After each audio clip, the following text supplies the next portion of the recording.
call to order this regularly scheduled meeting of the Community Development Committee of the Metropolitan Council for Monday, December 2nd, 2019. We have a quorum of the committee and can do the council's business. Committee members, we have an agenda before us. I would entertain a motion to approve. So moved. Second. Thanks. Any discussion, additions, corrections? Seeing none, all in approval, please say aye. Aye. Opposed? That carries. The next is approval of the minutes from the November 18th, 2019 regular meeting of the Community Development Committee. Is there a motion? So moved. Is there a second? Second. Thank you. Any discussion? Discussion. Seeing none, all in approval, please say aye. Aye. Aye. Opposed? That carries. Committee members, moving on to our business items. The first is 2019-346, Livable Communities Demonstration Account Transit-Oriented Development Pre-Development Funding Recommendations. And that will be presented by Hannah Gary. Ms. Gary, welcome.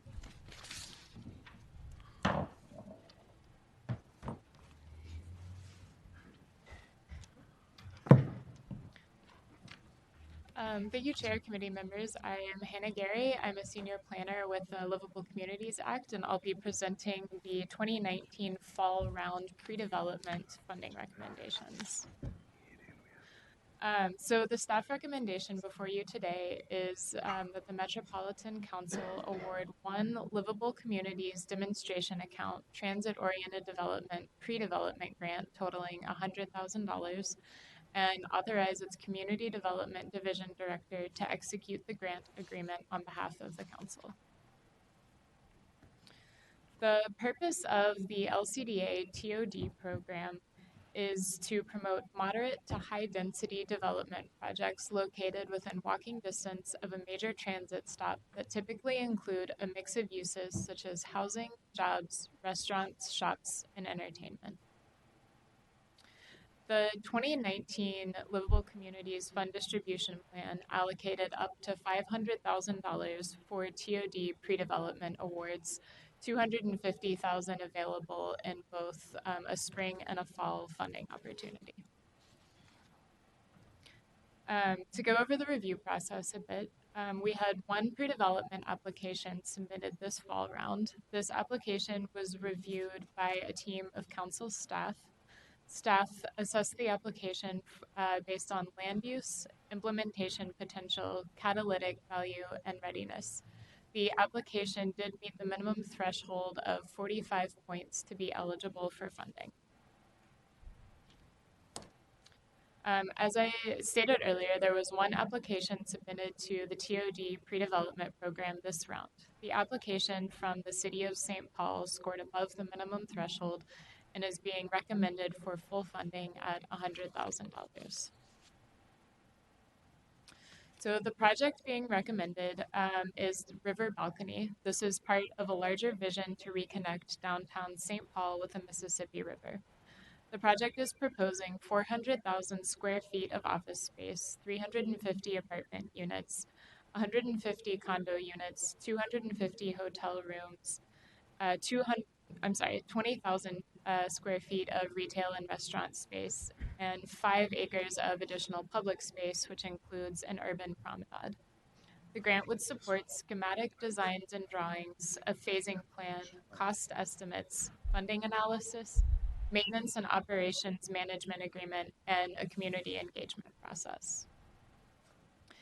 And again, the recommendation before you today is to award one Livable Communities Demonstration Account Transit-Oriented Development Pre-Development Grant totaling $100,000 and to authorize its Community Development Division Director to execute the grant agreement on behalf of the Council.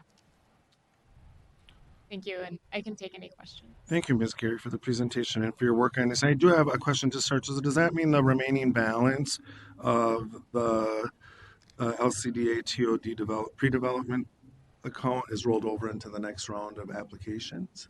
Yes, the remaining balance can be rolled over for future allocations. Thank you. Thanks. Questions on this report? Councilmember Lee, then Councilmember Johnson. Thank you, Mr. Chair. This is a great project. It's in my district. And we've been talking about this since I was working for Mayor Coleman, but I was just curious why we only have one applicant, and does that mean we could do a better job with getting the word out to get more applicants to come in. Thank you. So Ms. it'd be more Gary. competitive. Sorry, Councilmember. Ms. Gary. Thank you, Chair, Councilmember. Some years we have more applications than others, and I think looking at how we promote the program is a good recommendation. It's something we can discuss as staff. Thank you. Thank you. Councilmember Johnson. Thank you, Mr. Chair. I actually had both of those questions, but to the question that you had asked, when you said we can move it forward, is that the intent that we will move it forward? Ms. Gary. Thank you, Chair, Council members. That's something that would come in the fund distribution plan. And as a staff, we're working on developing the fund distribution plan for 2020, and that would come before this committee for approval, typically early spring of each year. Okay, thank Thank you, you, Mr. Ms. Chair. Johnson. Councilmember Cummings. Thank you, Mr. Chair. Can you remind us how long does a recipient have to expend these funds then when they're granted? Chair, council members, each grant award for pre-development, the applicant has up to 2 years to begin work on the project. Thank you. Thank you. Councilmember Atlas Ingebrigtsen. I have a few questions. One is kind of related to the last one, so I'm going to ask that one first. With that timeline, you mentioned that the project was phased.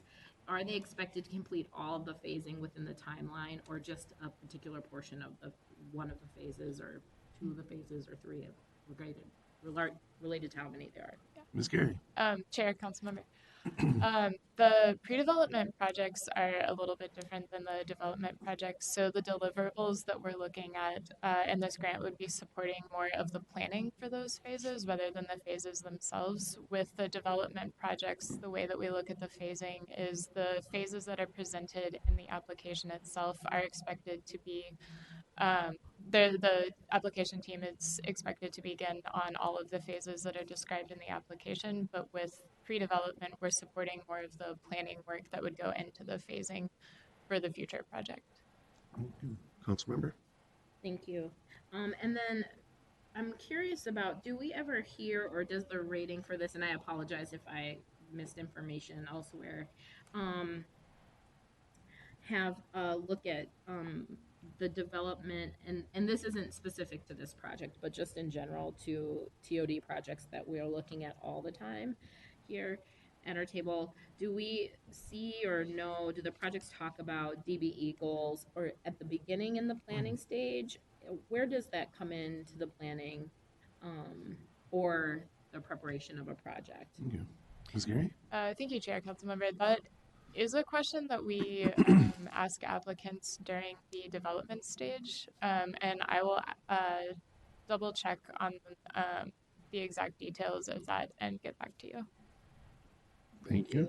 Chair, Councilmember. I think it would be great to have that information be included to make sure we're working in concert with the management committee's goals and our own goals around advancing equity too, that we're seeing that as a part of these projects going forward.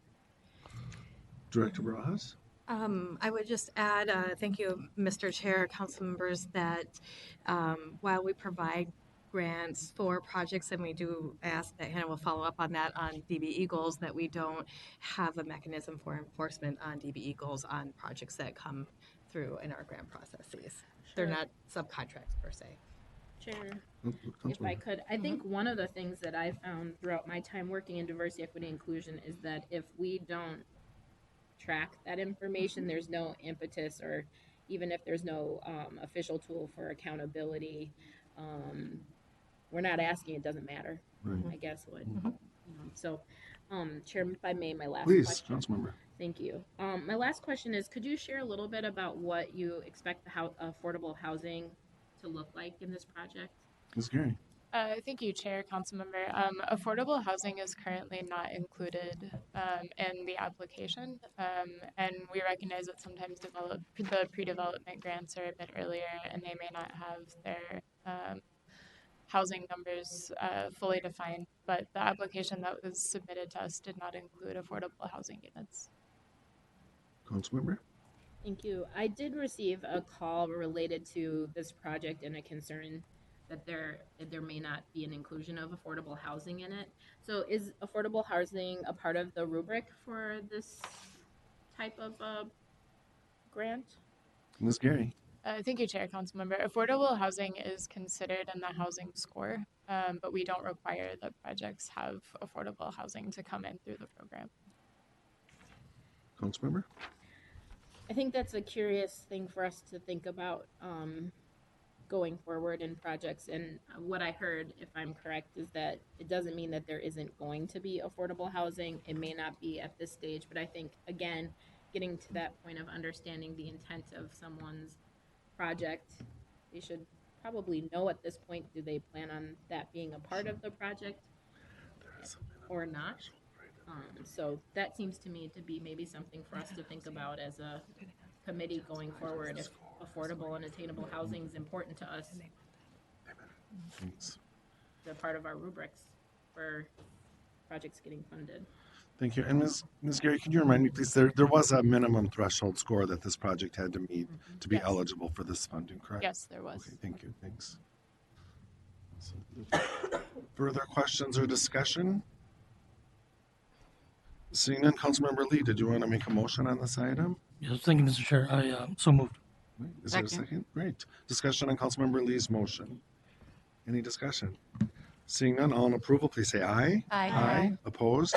That carries. Thanks, Ms. Gary. And the next item is yours as well. It's 2019-347, Livable Communities Demonstration Account Pre-Development Funding Recommendations. Ms. Gary. Thank you.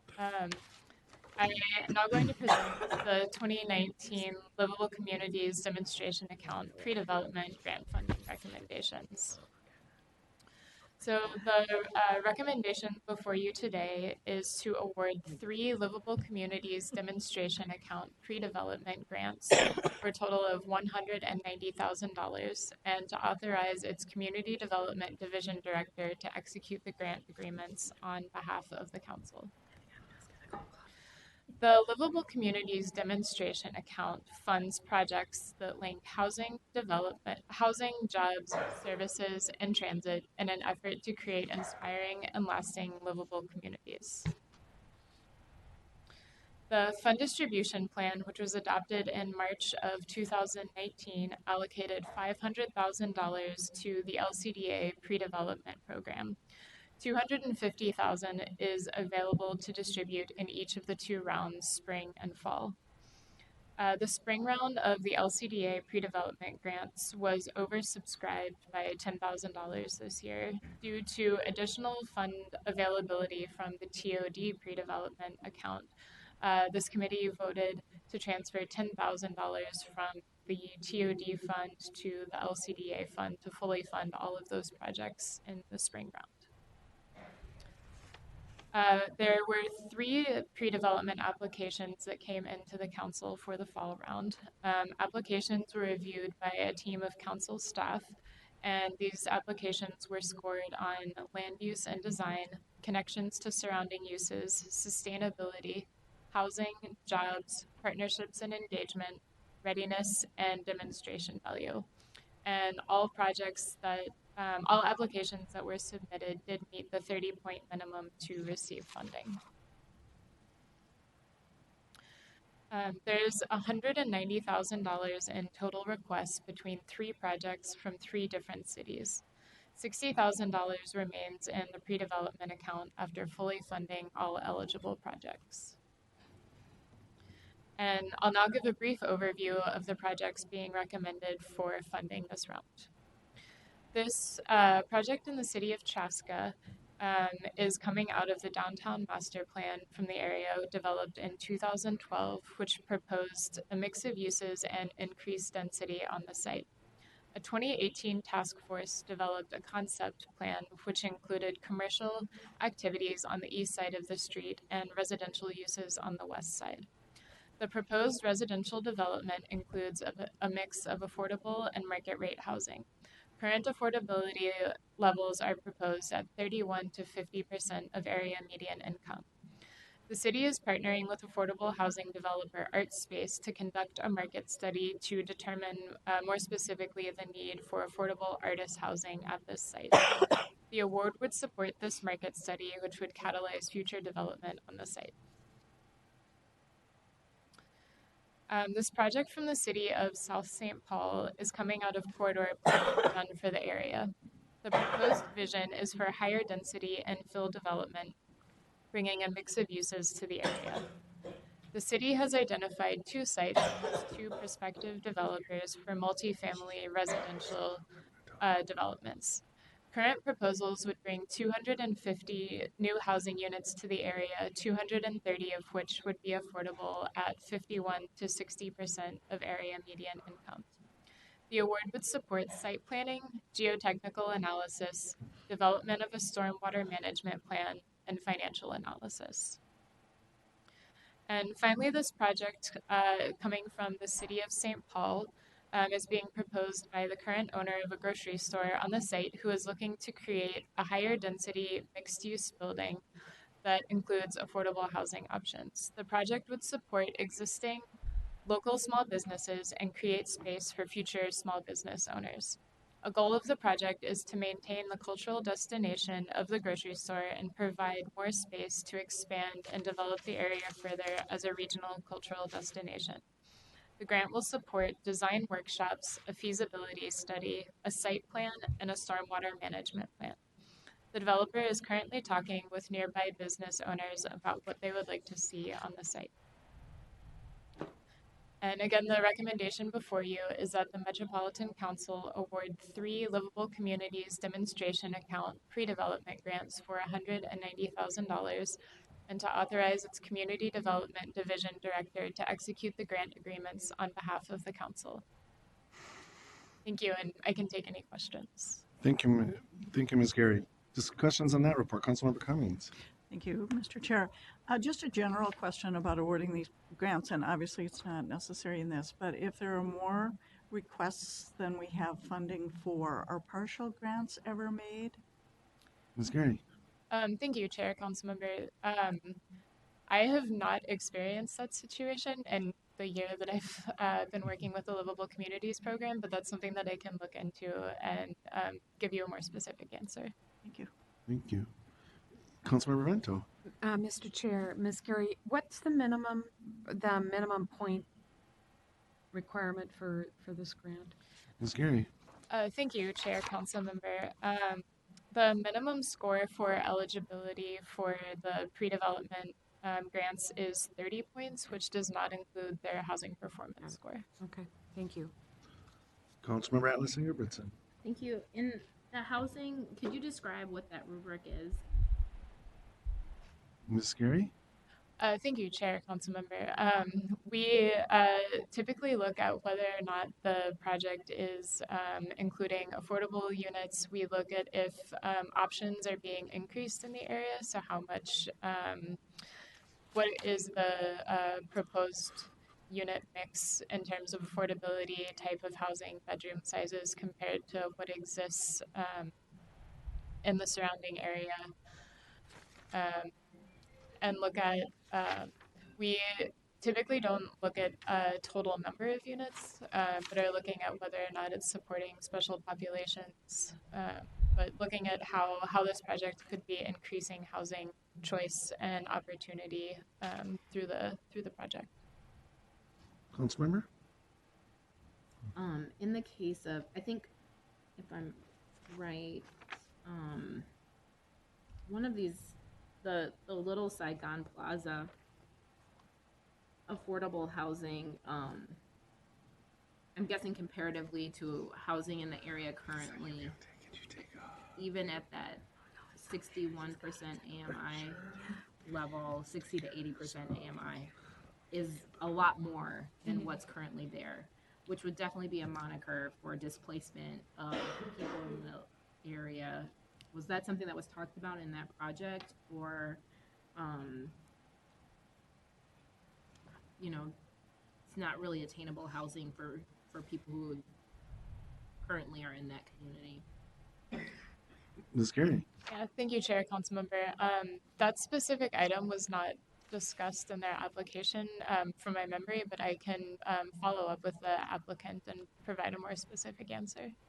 I think that would be helpful. I think, you know, we're all, you know, knowing that we have such a massive shortage in attainable housing, but particularly along that corridor, deep concerns about displacing the population that's there.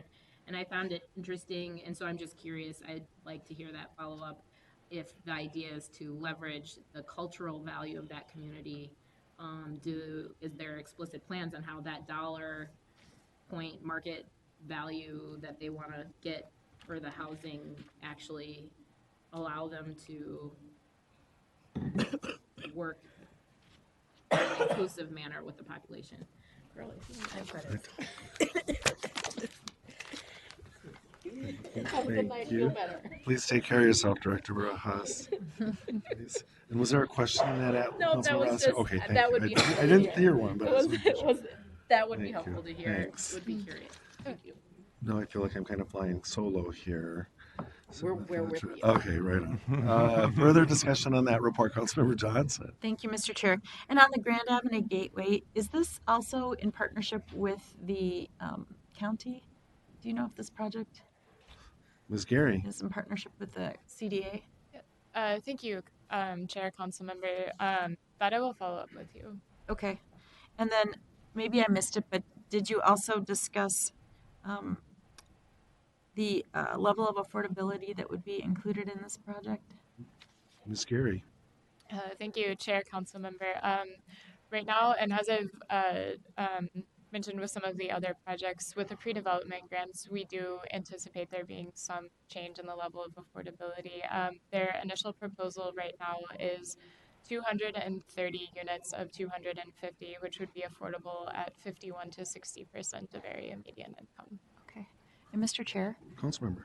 I thought either I heard you mention that, or I've seen this presentation actually in its earlier stages in my former role.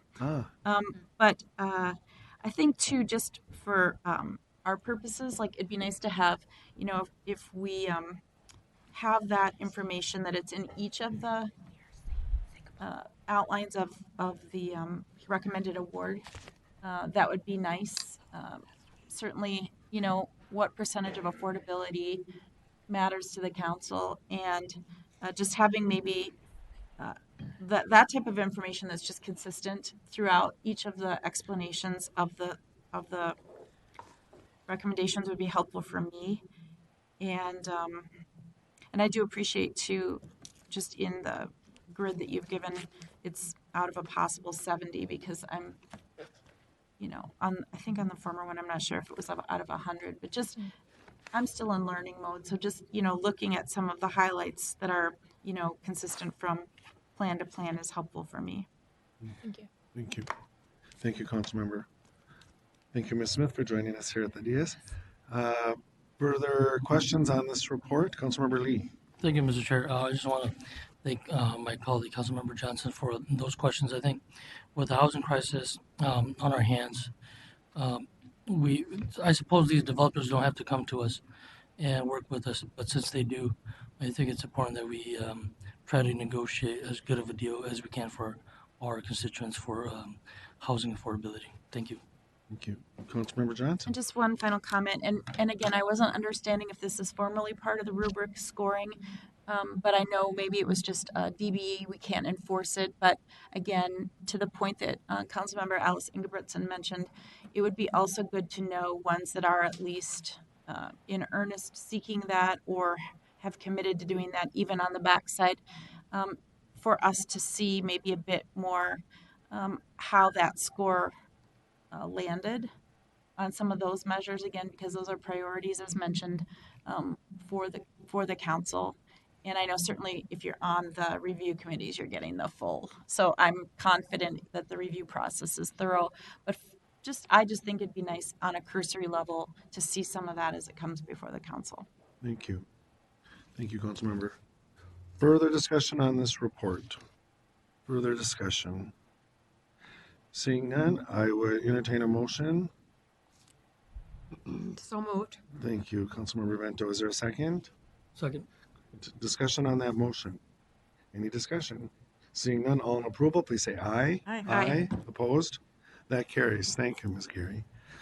We will move on to our next business item, 2019-348. It's Livable Communities Local Housing Incentives Account Funding Recommendations. And that will be presented by Ms. Tara Beard. And I think this is the first time you've presented the committee since your new position, is it? It is. All right, welcome. Congratulations and welcome. Blazer, thank you. Good work. Ms. Beard. All right, thank you very much, Chair and committee members. It's really an honor to be in front of you in this new role, and I hope you'll indulge me to just say that your discussion just now is so exciting, just knowing that we'll be coming to you with conversation around the fund distribution plan for how we create the rubrics for scoring projects next year. And so I'm so glad that this will be fresh on your mind and your priorities, and we can have some really great conversations. So Great, thank you. Moving forward, I'm bringing to you the Local Housing Incentive Account funding recommendations, which is another one of our fund accounts within the Livable Communities Act programs. The Local Housing Incentives Account is a little bit unique among the other LCA programs in that it is a part of a larger consortium of applications referred to as the Consolidated RFP or Super RFP that actually goes through Minnesota Housing and is tied to all of their affordable housing applications that go out annually with respect to housing improvement bonds, with low-income housing tax credits, and other state and federal sources. We contribute to that pot of money, $2.5 million this year. Oh, that's a typo, 2018. This was 2019. And we are bringing forward to you recommendations for 5 multifamily projects and 6 single-family projects, totaling that $2.5 million we have available this year. Quickly, I'll give you an overview of the application and evaluation process.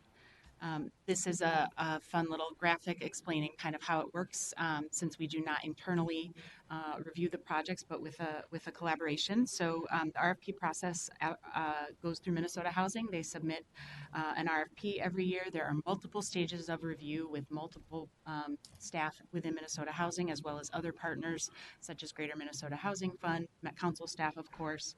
There is a project evaluation and ranking system that looks at financial feasibility and the project's readiness, as well as any specific prioritized needs that were identified in their qualified annual plan, as well as our priorities that are noted in our annual fund distribution plan.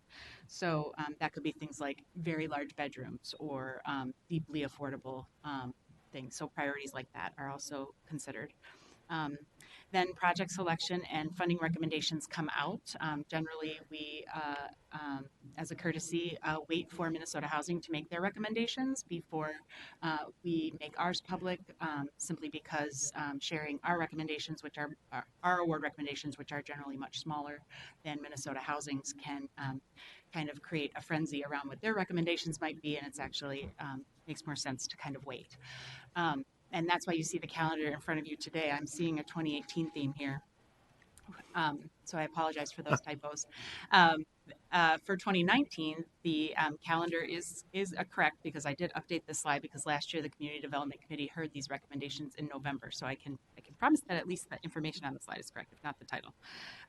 We start in March with the notice of funding availability. We do workshops and a webinar in partnership with Minnesota Housing. Those applications get to Minnesota Housing in June.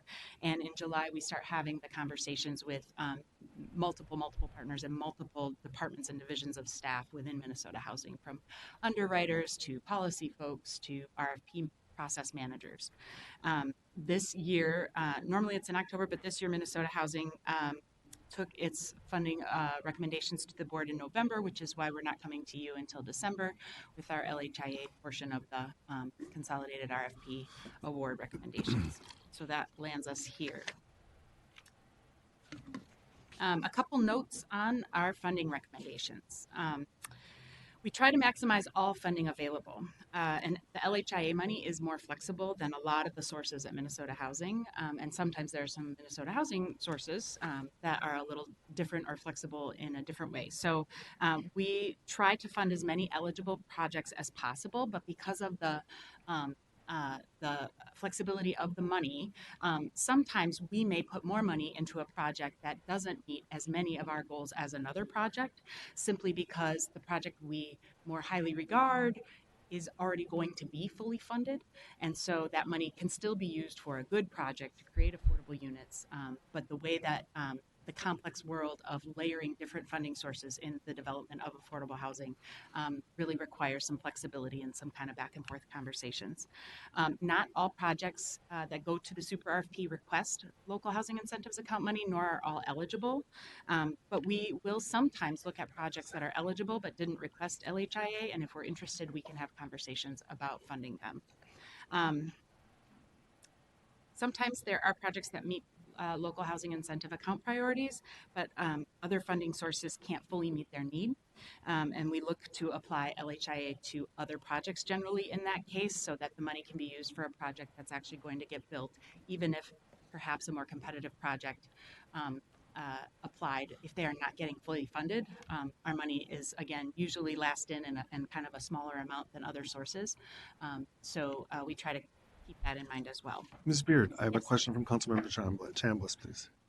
Thank you, Chair and Ms. Beard. I have a question about inquiries for funding. Maybe they don't receive or they don't submit a full application or they're not eligible for whatever reason. I have heard that if you receive, for example, federal funding for a project that could make you ineligible for certain other types of funding, it would be interesting to know what the inquiries are and, you know, what were the reasons why maybe they didn't qualify if they did inquire or apply. Ms. Beard. Mr. Chair, Councilmember Chambliss, excellent question. I would start by referring you to the board packet that Minnesota Housing staff takes to the board, which includes descriptions of all the projects that applied, why they are funded or why they are not being funded. We often have kind of shorthand conversations, but that's going to be your best kind of everything in one place about all the folks that applied. That board report may or may not have the detail that you are looking for. Because we are, because there's just one application process, that was sort of the point originally, was for there to be a consolidated application process. We don't have a separate kind of application where we can ask additional things. That's not exactly answering your question, but I would start with the board report from Minnesota Housing, and then if there are any particular projects within that report that you want me to follow up on, I'd be happy to. Councilmember. Chair, thank you. That does help clarify. It sounds, you know, there's a filter from the Minnesota Housing Fund, so thank you. And Ms. Beard, is that something that you could provide the committee with a link to the packet? Yes. Thank you. Thanks. Thank you. Absolutely. Thank you. Ms. Beard. Thank you, Mr. Chair. I recognize these slides are ridiculous to try and read. It's really just meant to try to capture the volume of projects that are receiving funding. This is a list of metropolitan area funding recommendations from Minnesota Housing, not all of which received LHIA funding. So those LHIA funded awards are the bolded projects. So this is where you see, and this is the multifamily awards on this site. So you see the 4,100 apartments, Prairie Estates, Bloom Lake Flats, Element, and American House Recapitalization are all projects that, in addition to funding from Minnesota Housing, are being recommended for local housing incentive account awards as well. I also will note that local housing incentive account money is not the only money and resource that the council can add to a project. For example, the Amber Apartments project in Minneapolis has been recommended for $548,500 from the local demonstration account, local Livable Communities Demonstration Account Fund this year. And the Owasso Gardens project in Roseville has also received demonstration account dollars in the amount of $645,000, as well as 8 supportive housing for veterans project-based vouchers through the Metro HRA.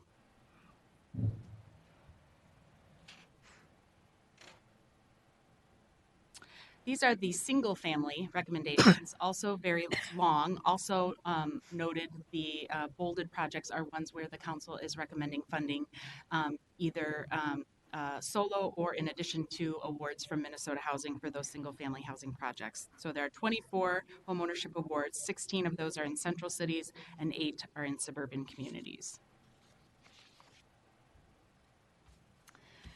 This slide is only showing the projects where we are recommending funding from the local housing incentive account specifically. The top 5 are the rental multifamily projects that we're recommending funding for, and the bottom 6 are the single family projects that we are recommending funding for, and how they break out, adding up to the $2.5 million total award amount. From here, I'm going to jump into a quick review of each of the projects that we're recommending funding for, starting with the multifamily projects. So the first I'll mention is the Bloom Lake Flats project. In addition to local housing incentive account money, this project received $1.6 million in Livable Communities demonstration account funds, was being recommended for approval for that. We are also recommending an additional $350,000 from LHIA for this project that will provide supportive housing for individuals with HIV/AIDS. It'll be 42 rental units with studio to 3-bedroom units and serves households with incomes up to 50% of the area median income, including 35 homeless households and 7 households with disabilities. And this is on the corner of Bloomington Avenue and Lake Street in Minneapolis. American House recapitalization is a rehabilitation and preservation project. We are recommending $335,000 for this project, which will include 69 rental SRO or single room occupancy units here in downtown St. Paul in the Lower Town area, which has been experiencing some increased rents and displacement and gentrification threats. So this is a great opportunity to fix up those units and serve households with incomes up to 30% AMI, 58 homeless households, and 11 households with disabilities. And I think this is a really great partner to some of the homeless shelter developments in downtown St. Paul as folks are kind of moving through the continuum of potentially needing shelter for the night through supportive and transitional housing before they're able to house more independently. 4100 Apartments is a project in the city of Edina. We are recommending $500,000 of LHIA money for this project, which is new construction of 70 rental homes with 1, 2, and 3-bedroom units. It will serve households with incomes up to 60% AMI, including 8 homeless households and 4 households with disabilities. The Element in Plymouth, we are recommending a $500,000 award to. It would include the new construction of 58 rental homes with 1 to 3-bedroom units. It will serve households with incomes up to 60% AMI, as well as 8 homeless households and 4 households with disabilities. It also received 4 of our supportive housing for veterans project-based vouchers through the Metro HRA. Prairie Estates is an existing affordable housing project in Inver Grove Heights that is at imminent risk of losing its affordability contract. And so our recommended amount of $350,000 would allow the acquisition and rehab of the 40 rental townhomes with 2, 3, and 4-bedroom units and extend the affordability contract rather than turning over to the private market. We're moving now to the single family home recommendations. This is a project along Irving Avenue, the near north infill development. It's a project, it's an organization, Build Wealth Minnesota, that we funded last year with local housing incentive account awards for the construction of large bedroom, 5-bedroom, 3-bath, single family homes in North Minneapolis. This organization, Build Wealth Minnesota, especially works with homeowners that are looking for alternative mortgage products that do not use traditional interest means. Carver County's Community Land Trust has been really doing a lot of work in the last few years, and we are recommending $20,000 toward them to contribute toward 2 of the 8 total single-family homes they're hoping to add to the land trust portfolio in Carver County. These are affordable. These are housing units that will be affordable up to 80% AMI in an area where it's very hard to find single-family homes in that price range. Two Rivers Community Land Trust serves Washington County and surrounding suburbs, and we are recommending $130,000 to them for their request to acquire and rehab up to 4 single-family homes in its community. And Two Rivers uniquely creates affordable homes for home buyers at the 65% AMI level, and in Washington County, homes are especially on average expensive and higher than the average home ownership cost, so that's definitely notable. Oakdale Avenue Phase 2 is a project by I'm forgetting what NETA stands for. Mita? Councilmember Lee, Uh, can you help me? I'm sorry. it's an economic. Metropolitan Economic Development Association. There Thank go, you, yeah. but in Dayton's Bluff area. Correct. Yes, my apologies. We are recommending $120,000 for a Phase 2 project that is building townhomes along Oakdale Avenue on the west side of St. Paul. They are new construction, side-by-side homes, affordable up to 80% AMI. Rondo Community Land Trust has historically served only the city of St. Paul, but excitingly, they are expanding and looking at suburban expansion of their land trust, and they partnered with Shoreview, the city of Shoreview, to apply for funds to get them started on a project that would create 7 townhome units within the land trust model in the city of Shoreview. And homeownership is out of reach for a lot of income levels in the city of Shoreview.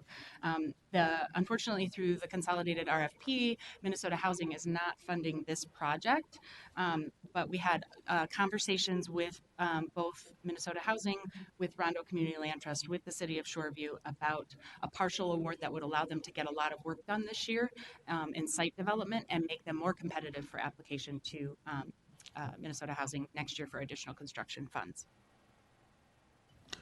Ms. Beard, question from Councilmember Chambliss. Yes, I have a, thank you, Chair. I have a question about the expansion of the Rondo Community Land Trust. How was that decided? Obviously, Shoreview is kind of a distance away from the Rondo community. Is that allowing people to have more options, or how does that work? Ms. Beard. Mr. Chair, Councilmember Chambliss, that's a great question. I'm not sure if I've been in front of you discussing an affordable homeownership workshop that the council developed that was held in late January of this year. So it was just timed with when you were all starting. And I'm not sure if you were made aware of it, but we had some great maps that sort of showed land trust coverage within the 7-county metro area and where we have really successful and thriving land trusts creating affordable homeownership opportunities, and what parts of the region have no land trust model whatsoever, including large parts of the region that are primarily made of single-family homes, and so are great candidates for expansion of the land trust model.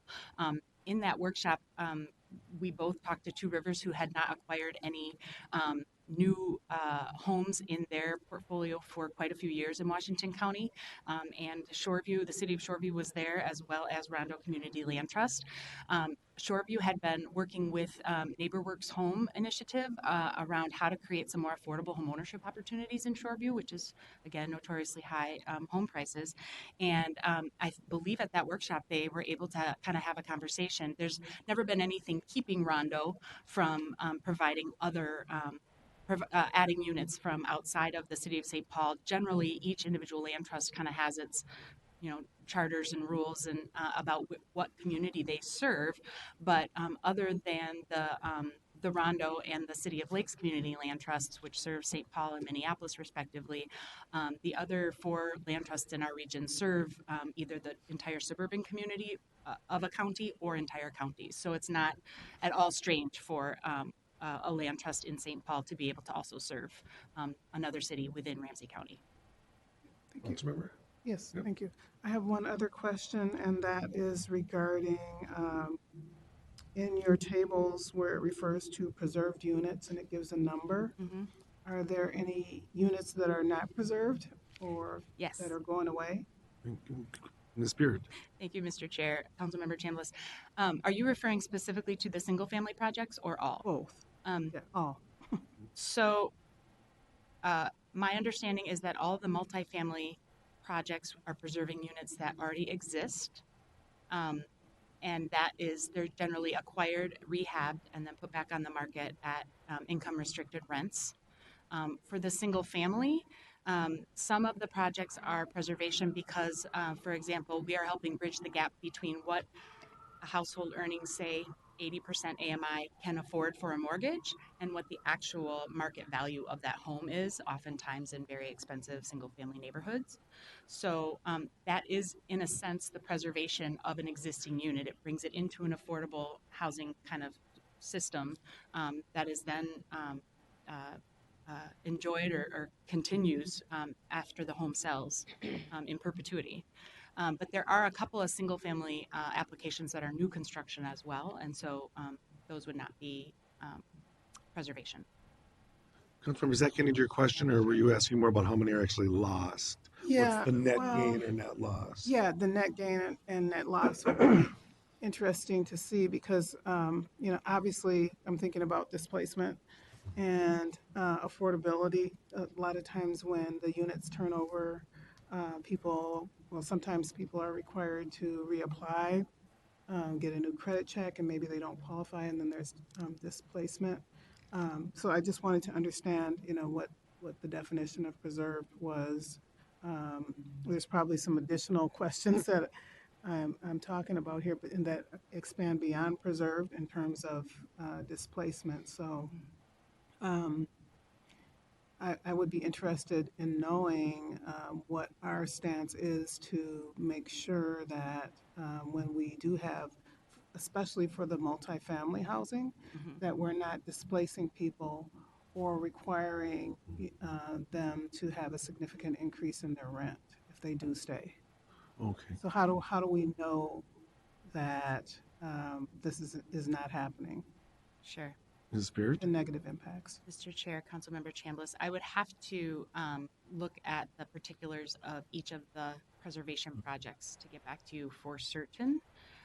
But my general understanding is that the vast majority of these projects are undertaken to prevent the displacement of existing residents. And even in the rehabilitation, oftentimes it's renewing a contract for required affordability that will actually allow folks to stay in place.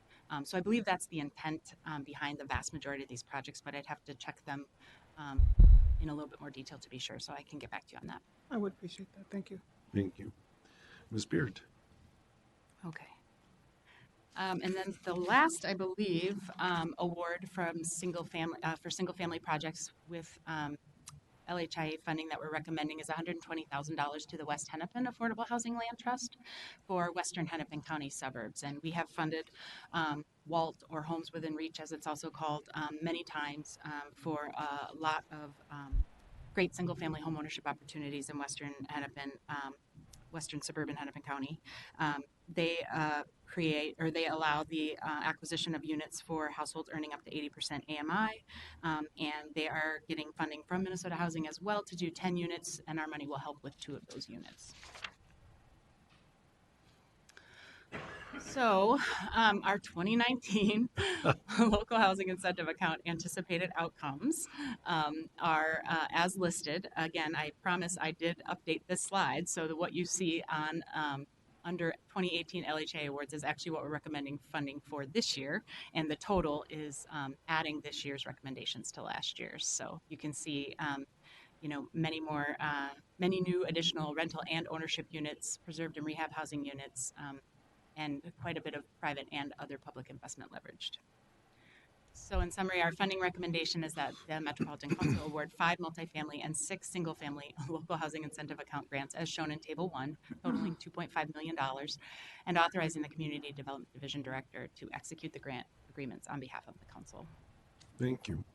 Any questions on that report? Councilmember Johnson and Councilmember Lee. Thank you, Mr. Chair. Ms. Beard, also because this is being run by Minnesota Housing in general, with the super grant process, is Minnesota Housing then tracking on how we're doing against our goals from the Housing Task Force last year? So the numbers look great. We're leveraging private and public investment dollars. But, we've got affordable housing, retaining housing, ending homelessness, those kinds of things wrapped into one of our goals. And I'd like to know, are we tracking internally at Met Council through our research team, or do we work through Minnesota Housing to just know what kind of an impact we're having? Because, the need is so great that even impact, which is very important, we need to keep pressing. But are we still outpaced by the need. And I think, and maybe again, I'm new to this body, but it'd be nice if we could chart or know how are we doing just at some point in the year against, the goals that we've set as a council or Thrive or something like that. Not to answer for tonight, but it's a lot of great things happening in the action that's moving forward here. And, how does that then compare? And then two, I know it's been discussed, but assuming that, especially for the new units, we've got tails that are deep in all of this that will continue that affordability for, it'd be great in perpetuity, but for some time. So, Ms. Beard? Mr. Chair, Councilmember Johnson, those are great points. The answer to your first question is yes, all of the above. Minnesota Housing certainly tracks production and their investments. We track ours. There are also organizations like Minnesota Housing Partnership and Wilder Research that track. Traditionally, since I've been here 6 years, research staff with housing policy staff have come before the CDC in around February to talk about affordable housing production from the previous year. And last year was one of the first years that we did our best to kind of quantify that, how much is being lost through naturally occurring affordable housing that's going above the limit to be considered affordable.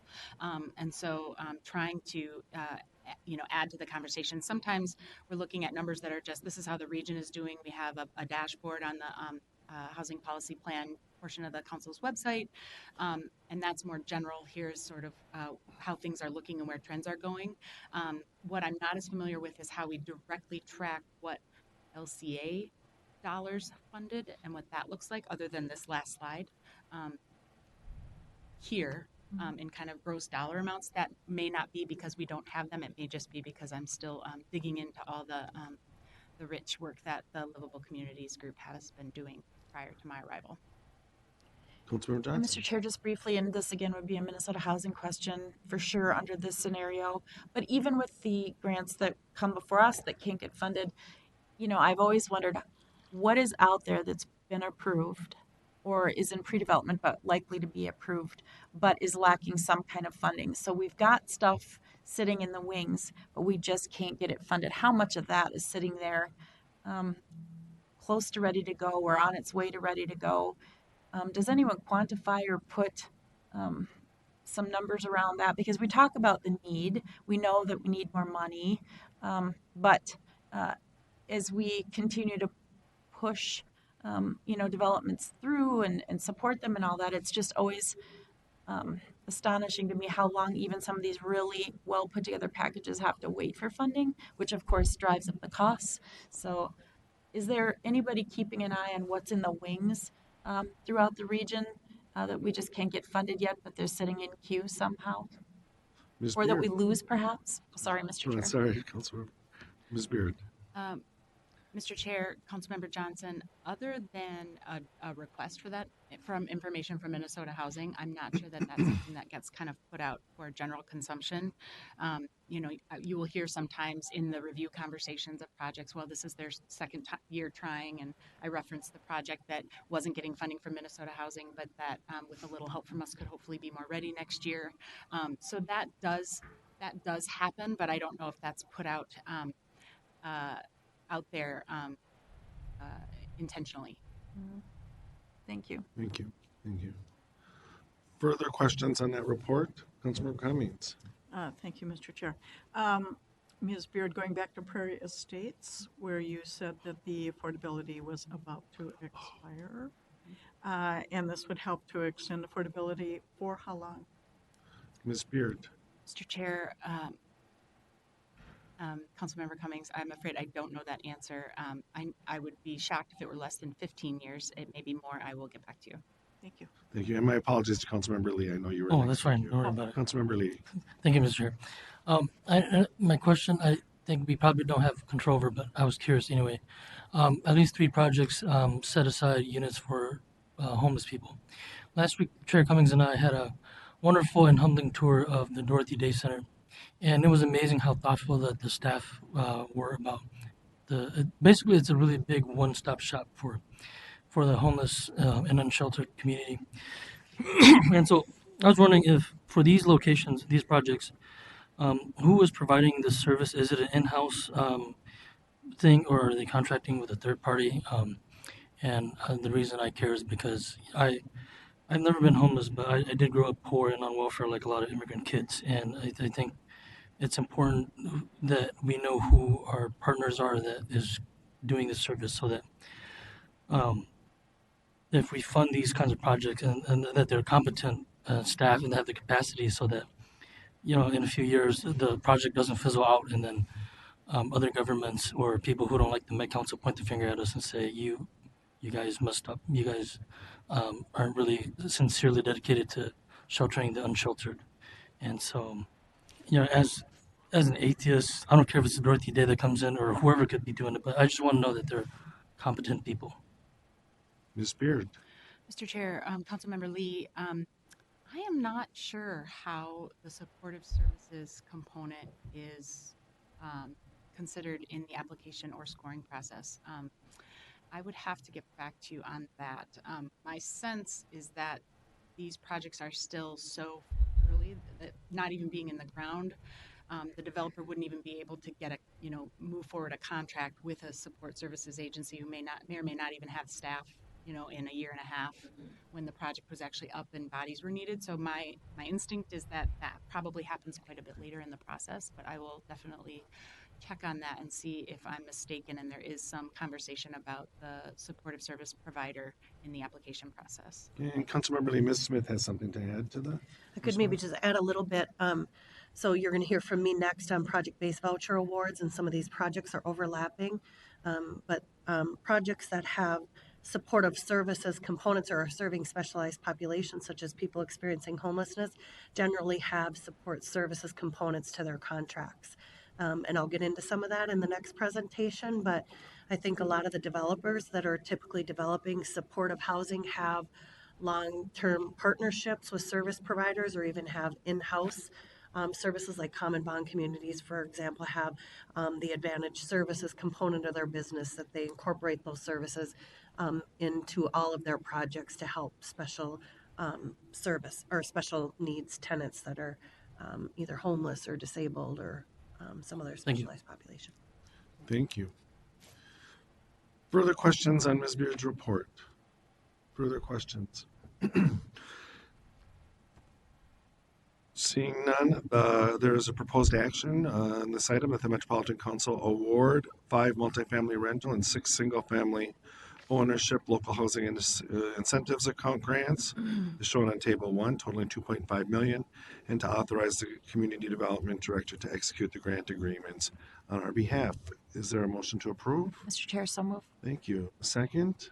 Second. Thank you. Any discussion on the motion? Discussion. Seeing none, all in approval, please say aye. Aye. Opposed? That carries. Thank you very much, Ms. Beard.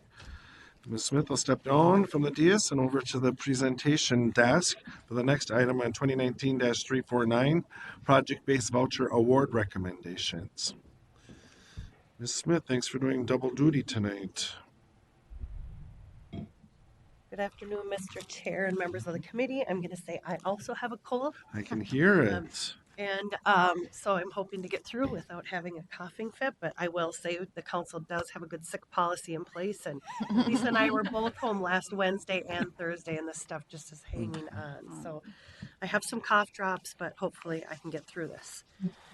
So I have 2 items for you tonight. The first one is regarding project-based voucher awards. This will be the second time you've all heard project-based voucher awards at the committee level. We did some earlier this year. But I'll go through a little bit about what this means. And Tara went through a thorough process of how LHIA dollars are awarded and project-based vouchers are awarded very similarly. So here's this map again that you see frequently, but the Metro HRA, as you know, has 6,727 vouchers. The U.S. Department of Housing and Urban Development allows housing authorities with discretion to take a portion of its vouchers and attach them to specific units in the community, making them project-based vouchers. For the council, that's 1,345. vouchers that were able to project base, and that was decision was made by a previous council. PBVs can be attached to new construction or existing housing. The Metro HRA currently has 803 of its vouchers project-based, so we're at 12%, and again, that can go up to 20%. We currently have project-based vouchers attached to 45 different projects in 30 different communities. Just a little background and a little reminder, the difference between tenant-based vouchers and project-based vouchers are really that tenant-based are tied to the tenant, so they move from unit to unit, place to place with the tenant. And project-based, they become tied to the unit. So a family moves into the unit, receives subsidy while they're living in that current unit. Under both programs, tenants pay about 30% of their income towards rent. Of course, with the tenant base, the tenant in those instances is choosing where they want to live. So there's more locational choice when it comes to tenant base. With project base, we generally have one unit available and the tenant can choose whether they want to live in that unit or not. Tenants are burdened on the tenant base side, especially in this market, with finding a place to live and with a landlord that will accept the voucher. You know, there can be issues with, and we've talked about this with our payment standards discussion, with concentration of voucher holders in lower rent areas. So attaching project-based units gives the council opportunity to place vouchers in good neighborhoods with good schools, and so there's some benefit to that. This here is a map of where the council currently has project-based voucher units. So you can see they're all over the region here. The larger the dot, the larger number of units. I know it's hard to read. This does not include the council-owned housing units, which I will show you on the next screen, but you can see that they're scattered all over the region. This map here shows a map of the family affordable housing units. These are the council-owned housing units, and they fall under that project-based voucher umbrella. And these are truly scattered sites. They're in 3 different counties and in 11 cities around the region. So generally, the Metro HRA has offered project-based vouchers through Minnesota Housing's annual request for proposals. Tara went into had a nice slide on how that process works. But the RFP comes out in the April of each year, and there are many funding partners that participate in the process. So developers can apply for tax credits, first mortgage financing, county funds, LHIA funds, and other sources of affordable housing grant dollars, including the project-based vouchers that the council awards. Projects that come through this process are first ranked by Minnesota Housing and its funding partners, which includes the council as one of those. And then projects that request project-based vouchers and are determined financially feasible, so that are going to get the necessary funding from Minnesota Housing and other partners to move forward, are then forwarded to the Metro HRA for ranking according to the criteria that are outlined in our administrative plan. And those are listed here for you. Part of the ranking process that goes on with Minnesota Housing is when we're committing project-based vouchers to a development, we want to make sure that the development is going to be a go and that it's going to be financially feasible. So that's why we award last, and I'll go through, you know, what some of that means in some future slides, but we're the last partner in to do the ranking. We don't want to commit project-based vouchers to a project that's not going to pull through the funding process. And as Tara indicated, many projects apply 2, 3, 4 times before they get the necessary funding. So this year, through the Super RFP process, the Metro HRA offered 20 Veterans Affairs Supportive Housing project-based vouchers. That's a mouthful. VASH PBV, we call that. This is the first time that we've offered VASH vouchers through this process. These are vouchers that serve veterans experiencing homelessness through a partnership with the U.S. Department of Veterans Affairs. So they're vouchers that get awarded to the council to serve this specialized population. At the time the RFP was going to be issued back in April, all of the regular vouchers were in use. We were having some funding issues that we have been discussing for the last several months. and we had some newly awarded Veterans Affairs supportive housing vouchers that were not in use. With the governor's goal to be the next state to end homelessness among veterans, we thought it would be a good opportunity to offer some through this process. So this is the first time that we offered these VASH PBVs through this process. We had 6 owners that requested a total of 42 VASH project-based vouchers. 2 developments out of that, so 12 units were determined not financially feasible, so they weren't going forward in the Minnesota housing process. 1 development decided they were not interested in the VASH PBVs. They wanted regular project-based vouchers, and we did not offer any during 2019, so that wasn't an option for them. That leaves, and this says 2 developments being recommended for project-based vouchers. There's actually 3. So I'll tell you, when I did my business item and part of this PowerPoint, my head was foggy. So this is a typo. And what I didn't mention is there's a typo in the actual business item. So the chart on the first page, which I showed you in the beginning and I'll show you in a few more slides, is correct. But under one of the descriptions, I said we were recommending 4 PBVs and it's actually 8. But the actual proposed action is correct. So I think that's the important piece. So here are the 3 projects that we're recommending today for project-based vouchers. One of them you'll be familiar with from Tara's presentation, but it's Owasso Gardens in Roseville, new construction development. The second one is the Element in Plymouth. The third one is Core Crossing in Shakopee. You'll note that 2 of these projects, I'm going to go back to our map, are outside of Metro HRA's standard service area. Plymouth has its own HRA and its own Section 8 program, as does Scott County. The council has awarded project-based vouchers in other service areas, and we are able to do so with the simple joint powers agreement. We have some currently awarded in Washington County. And we have project-based vouchers, council-owned units already in Plymouth and in Richfield. And so we've agreed to do this where there are good projects that need vouchers.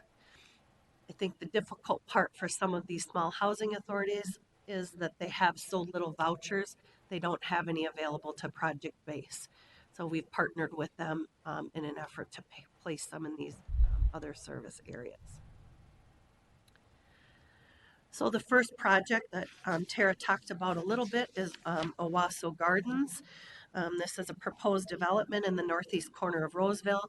The project is a new construction, age-restricted 60-unit building containing 1 and 2 bedrooms that will allow Roseville residents to age in place. The proposed 8 project-based voucher units will serve veterans experiencing homelessness.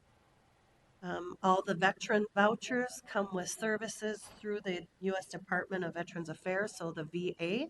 But in addition to that, Common Bond has their on-site Common Bond Advantage services on site to assist homeless families in successful living. This project also contains $675,000 in LCDA funding and tax credits through Minnesota Housing. The second project that I'm recommending today is the Element in Plymouth. This is a Sand Company's development. It's a new construction project near Highway 55 and County Road 101 in Plymouth. The 58-unit project will serve individuals and families in 1, 2, and 3-bedroom units. The 4 proposed project-based voucher units will again serve veterans experiencing homelessness in partnership with the VA. Support services will be provided for case management, family support, and housing and tenancy stability services through a private provider. Other funding in this project includes council support in an LHIA grant of $500,000, Minnesota housing tax credits. Plymouth HRA awarded a small number of project-based vouchers to this project, and then Hennepin County awarded 4 units of housing supports, and that's rental subsidy for persons with disabilities. The third project is Core Crossing in Shakopee. This is also a sand company new construction development of 59 units located near the northeast corner of Shakopee off Highways 169 and 13.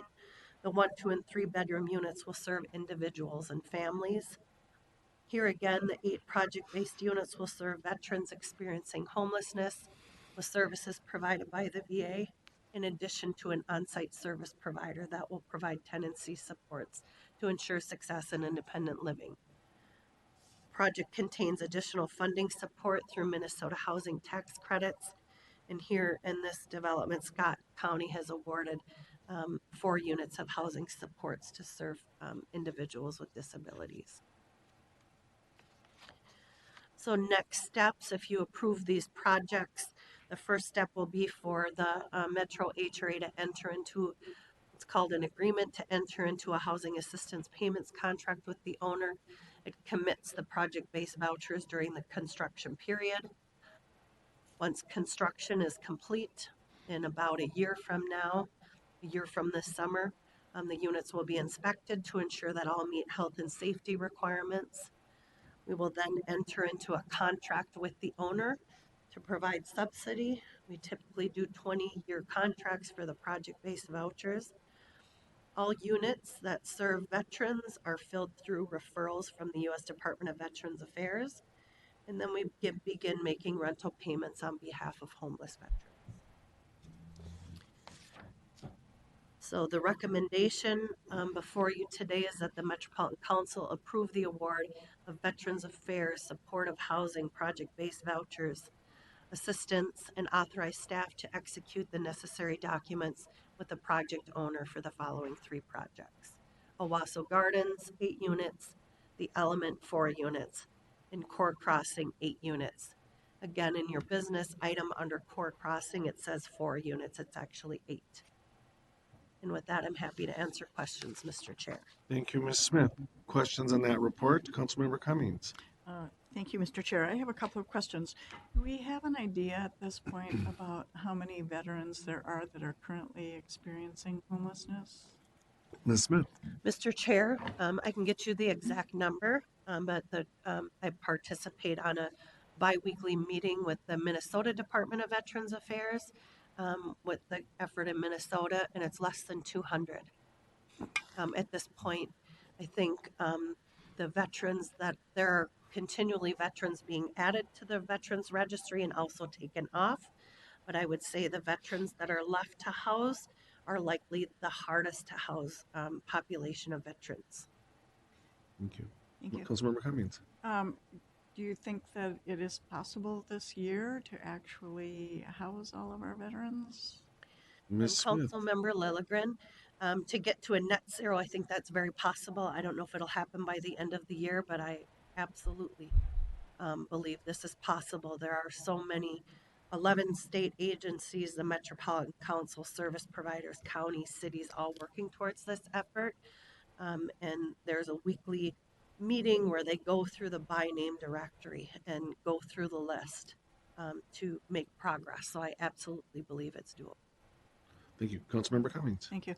And I meant by 2020, the end of 2020, not 3 weeks from now. But anyway, so my question too is, once a voucher is a project-based, and I see you may have answered it under next steps with the 20-year contract, but does it have to remain a project-based voucher versus a tenant-based voucher, or can that ever be switched back and forth? I guess I'm thinking, as challenging as it is to find enough units and enough landlords who will accept housing choice vouchers, we're only at 12%, I think, of the 20% that we could allocate. Does it make sense to lock those extra 8% in so that we know? So anyway, kind of a complicated or mixed up question, but I'll throw it to you.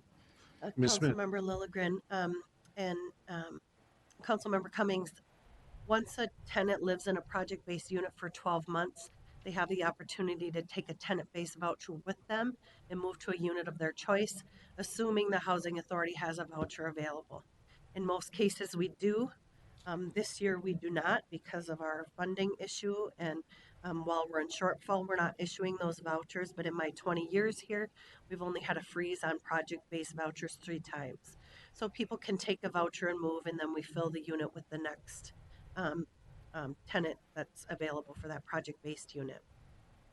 There are times when owner, you know, I think there's only been one instance that I remember that a owner has opted out of some of its contract units under the PBV program. Otherwise, we have projects that have been in place for since the late 90s that continue to serve low-income families.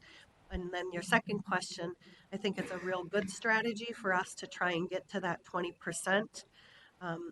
And I'd like to get there, but part of it is we have to have vouchers available to project base. So we don't have, 400 vouchers sitting available right now to project base, but I do think it's a good policy decision to continue to move towards that. Okay, thank you. Thank you. Further discussion, Councilmember Chambliss, and then Councilmember Johnson. Thank you, Chair. Yeah, my question, I'm really happy that the governor and the Met Council is participating in these project-based vouchers for veterans. I've had family members that served that were homeless and were able to, secure housing because of the concerted efforts in our state. So this is great. I do have a question about the registry. And if you know the answer to this, and whether or not that's voluntary. I know a lot of times there are people, they're not aware that they can sign up with like a registry. So I'm wondering if we're missing people. So that's something that we should always kind of keep in the back of our minds, that we may have this process and this policy, but in order to increase the opportunities, we do have to measure and validate how many people are missing the opportunities. Ms. Smith? Mr. Chair and Council Member, you're absolutely right. Although people do their best to find all veterans experiencing homelessness, there are some that are probably missing from that registry, but they do sign a release to have their name entered onto that registry. But most definitely, there are likely a few missing. Thank you. Thank you. Further questions, Councilmember Johnson? Thank you, Mr. Chair. Okay, so I'm not trying to take us down a side path here for sure, but it was within the last 2 weeks where HUD came in, had a big announcement here.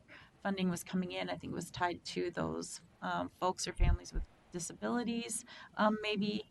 And I was trying to just track how would that impact, future opportunities for us to get more vouchers or helps to broaden, the impact we're trying to have with regards to this and other project or individual based housing choice vouchers. Ms. Mr. Smith? Chair and Councilmember Johnson, so in recent years, HUD has made available new funding for new, we call those targeted vouchers or special service vouchers that serve specialized populations. I was having a conversation with Councilmember Cummings last week about this sort of issue, and I'm going to bring an information item to you all in the beginning of the year to talk through all the different kinds of vouchers we have. So the vouchers that were awarded last week from HUD were called mainstream vouchers to serve people that are disabled and experiencing homelessness. The Veterans Affairs vouchers are awarded under a separate pot of vouchers. They all fall under the Housing Choice Voucher umbrella, but we just got 8 additional VASH vouchers. We're preparing an application right now for some family unification vouchers that serve another purpose. So whenever there are opportunities to apply for new funding, we do that. That historically has not been the case. Councilmember Wolf can vouch, probably in her time here, it's slim, very few and far between that this happens, but in recent years, they've offered these special purpose vouchers, and we will continue to apply for them as they become available. And Mr. Chair, and I really appreciate that because I know when we talked about our housing goals, we wanted to make sure we had great impact. But I want to thank Councilmember Wolf because she does talk about people with disabilities, and I was really glad to see that there was that special designation because everybody needs a home, and we don't want to forget that category as well. So that was important in my thought process. And then also, and I think I brought this up in the past, deep in the how we're tracking everything, but if families can be moved or people can be moved from one voucher category to free up a voucher category that might be more general in nature that can pull more people in. I'm sure you're trying to track that as best you can if that's permissible, um, just to have again the greatest impact with whatever resources we're getting. Mhm. Ms. Mr. Smith? Chair and Councilmember Johnson, a good example of that is these VASH vouchers. At the point a family or an individual no longer needs the supports that are provided by the VA, there are times when they give the VASH voucher back and take a regular voucher, and then that frees up a special purpose voucher. So we do, some of that that is allowable within the regulations, and we will continue to do so. Thank you. Thank you. Further questions? Councilmember Atlas Ingebrigtsen. Thank you, Chair. When you do come back, I think it'd be nice to hear about when an apartment or a unit or a home is designated as being for people with disabilities. It'd be nice to know what that means exactly. I'm curious about, does that mean wheelchair accessible, or does it mean that there's some modifications, or does it mean it's ready for someone with a visual disability? That would just be an interesting thing to understand. I want to just learn more about what that means. Um, Ms. Smith? Mr. Chair and Councilmember Atlas Ingebrigtsen, the definition of disability is very broad, so it can be any type of disability, physical, mental health. It can be a variety of things, but I'll bring some more detail when I come with an information item. Thank you. Further questions?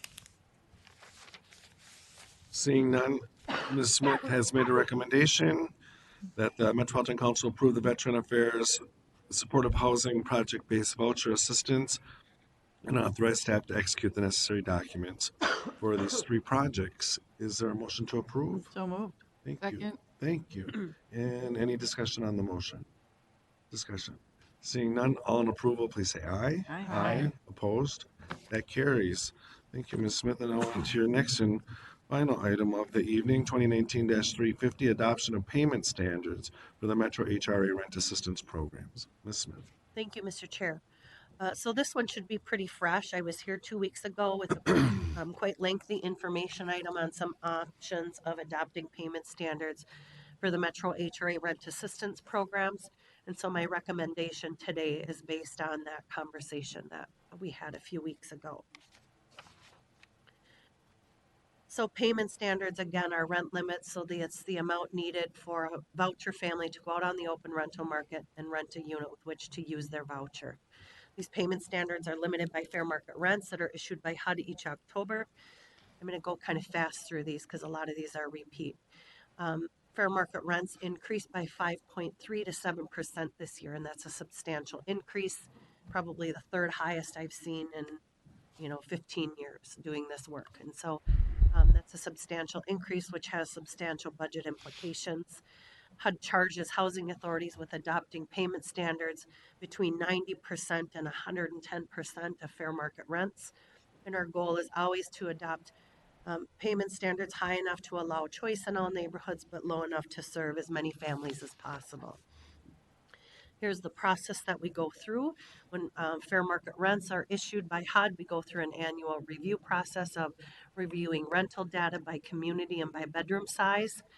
We also review rent burden of current assisted families. So that means the percentage of families that are paying more than 30% of their income towards rent. If they are, they're considered rent burden. So our goal is always to keep that at or below 40%. And then these things help us determine new payment standards for the next year. So what we're looking at today is adopting rent limits for 2020 for the voucher families.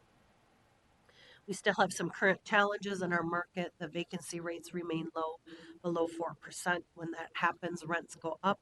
Landlords get more choosy.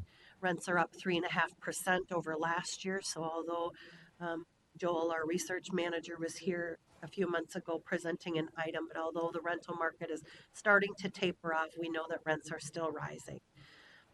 Federal funding that we have available is not enough to serve all of our voucher families.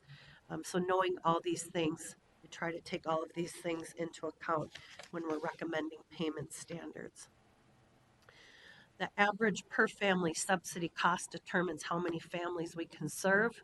The higher per family cost, the lower number of families that we can serve. And historically, our average rents per family or average subsidy costs have increased by about 2% a year. They've risen 5% since 2016. So that's quite a steep, you can see, or quite a steep increase. And so that has budgetary impacts to that. Another way to look at it is looking at our total budget. We're projected to get $61 million next year to pay subsidy costs on behalf of the families we serve. So the higher subsidy per family, that means we serve fewer families. So in the chart on the right, let's say our average per family subsidy cost is $750, means we can serve 6,700 families. So essentially all the families that are on our program. If our subsidy costs increase to $775 or $800, then that reduces the number of families we can serve. Essentially, for every $25 increase in average subsidy, the reduction is about service to about 200 families less. Is there a question, Mr. Oh, Chair? I'm sorry, Councilmember Bento. Thank you, Mr. Chair. Ms. Smith, you've maybe already given this information to us, and I'm having a memory lapse, which occurs more and more often these days. But um, I'm wondering, have all of the metro housing authorities compiled the actual number of units that in an ideal situation would be needed to meet all the needs, as well as the cost, and then compared it to the cost or the funding that we actually get? Ms. Smith. Mr. Chair and Council Member Vento, that calculation hasn't been done by housing authorities, but there is a research department. I'm looking at Tara. When they present the affordable housing need numbers, is that in February? Oh, You'll get good. some of that Okay, information. good. So it's the total need. And, you know, I think opening our waiting list is a testament to the shortage, but there are 32,000 vouchers in the state of Minnesota, 20,000 in the metro area. That's nowhere near enough to serve all the families that need affordable housing. Councilmember Bento. I think it would be really, thank you, Mr. Chair, Ms. Smith and Ms. Beard and anybody. I think it'd be really interesting to know the need, both number of families as well as financially what it would cost, and to let that number be known. It's probably one of the great unknowns out there, and I think every time we can kind of articulate what the real need is, we at least increase the potential of helping those families. Do you want to say any more on that? I'm going to let Tara talk. This is her wheelhouse. Ms. But I Beard. know that, Mr. Chair, Yeah, Council Member Bento, that Housing Task Force had a dollar number, which was astronomical. I can't remember what it was. You looking it up, Council Member Johnson? Yeah. Tara may have something to add on that. Ms. Beard, welcome back. Mr. Chair, yes. Fresh from the throes of comp plan season, we're discussing with communities constantly their affordable housing needs, both existing and future. And in terms of existing affordable housing need, we tend to look at the housing cost burden numbers. And so every city's comp plan needs to acknowledge, at a point in time, generally 2016, using kind of when system statements are issued for comp planning, the number of households they have that are housing cost burdened, and within the income levels that are low income housing folks, not simply housing cost burdened because you're a millionaire and have spend more than 30% of your income, as would be your right. So we have that measure. And then we also have every 10 years, we calculate based on forecasted growth, how much of that growth will be households earning 80% AMI or below. And so we did that calculation as well leading into comp plan season. And so, I can tell you that our projected need, meaning growth in households, between 2021 and 2030 is 37,900 households that will be added to the region in the 2020 decade, earning 80% AMI or below. So we fact, we consider that our future need, and that is directly related to what housing elements and comprehensive plans talk about in terms of tools, land use guidance, willingness to apply for things like Livable Communities Act funds to support affordable housing construction new to meet their need that is future. So we talk about it in existing and we talk about it in future. And I've just been kind of whispering with Hannah in the background about how we could definitely incorporate some of these numbers for cities in these staff reports. When we're talking about projects that are being proposed in each community, we can tie that back to what their existing housing cost burden numbers are and their future allocation of need is. Thank you. Thank you. Further questions? Discussion, Councilmember Atlas Ingebrigtsen. Thank you, Chair. I think I think when we see those numbers, it'd be also helpful to see them in the context of the state. When housing shortages are in a rural community, oftentimes then there's pressure to move to places where there's or job shortages to move to other places in the state. And I know that that's impacting a number of our rural communities, and that impacts the metro region. So I think it just is helpful to kind of get a sense of context when we look at that information in the new year too. Well, thanks. And further questions, Councilmember Johnson? Thank you, Mr. Chair. So I think I'm in week 6 in my new role at Prosperity's Front Door.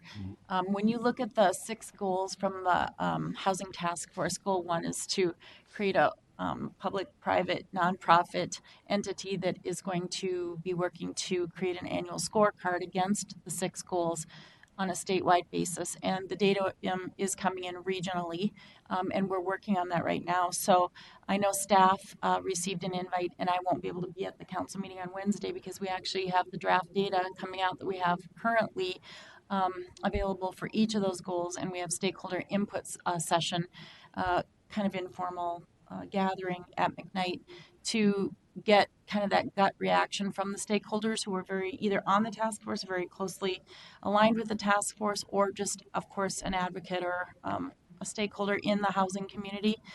And we'll roll all of that input then and be releasing a, it's a first ever scorecard against those goals in January. So I'm happy to share all of that information, and certainly maybe just even sending out a link to the Governor's Housing Task Force report. It's an easy read.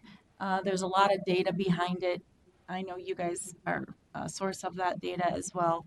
But hopefully this work that we're putting together in the scorecard will help to raise awareness around the very point and put some numbers behind where we're trying to go. And so that's why it's so good to see us moving in a direction where we're trying to make gains, but if we're still losing ground, we all need to know that. So, and then I do appreciate it is a statewide issue. In fact, I'll be going to Otter Tail County tomorrow. They've got a cool big build housing summit that they are launching, and it's led by business leaders, community leaders, public-private officials, and I'll be up there learning how they're planning on tackling their issue. And it all translates back into the work we're doing here because we're all in it together. So more info, I'll try to pass all that on to you as we produce it. Thank you, Councilmember. Seeing no further questions at this time, Ms. Smith. Thank you, Ms. Beard. So tenant rent portions, you may know this, but I'll just say it quickly. Again, tenants pay between 30 and 40% of their income towards rent. The rent maximum is different for each family because it's based on income. Generally, tenants pay 30% of their income if they find a unit within the rent limit that we set. If they rent a unit above that limit, they pay 30% of their income plus the difference. But at move-in, they're limited to paying 40% of their income towards rent. So there are some limits when they move in that only applies at move-in. So if they move in December 1st, they're paying 40% of their income. Next year, their landlord increases the rent by $100. They have to either pay that and become more rent burdened or move to a unit with a lower cost. So it then becomes a tenant choice, which is difficult in this market. Payment standards consideration, you've seen this slide. Higher rent limits have higher average subsidies. We're able to serve fewer vouchers. If we have higher average subsidies, result in higher success rates. So if we have higher limits, the chances that a person can actually use their voucher when they get them become greater. and it builds your future year funding. So current year spending equals future year funding plus a little inflation. If we adopt lower rent limits, that means we have lower average subsidies, which means we can potentially serve more families if they can find units, but lower success rates because families have a difficult time placing their vouchers if the limits are too low. The federal government says, here's your money, now go out and serve as many families as you can within your budget. And again, the number of families we can serve is 6,727 is the maximum. Currently, up to this year, we've had 2 sets of payment standards. So we've had regular standards in most of Metro HRA's 96 community service area. That's all the areas in gray. And we've had exception standards, so higher rent limits for 13 higher rent communities within the region. And this has been our framework since 2011. The areas in white are other HRAs that we do not serve, so that's why they're white. But this has been our, and then the rent limits have been set at as a metropolitan area as a whole. What I'm recommending tonight is the adoption of small area fair market rents. So these are fair market rents. Instead of setting them at the entire metropolitan area as a whole, we're setting rent limits by zip code. So on the pro side, that allows us to have a more market-driven approach based on average rent by zip code. It improves housing choice in all neighborhoods. It increases voucher placement success. So the idea is having higher rent limits in higher rent areas that eventually balance out with lower rent limits in lower rent areas. On the downside, it reduces our program size by about 210 families because it costs about $2 million to implement this. The same, some areas experience a reduction in rent limits. So there are some areas of the region that will have a reduction in rent limits if we implement this zip code philosophy or framework.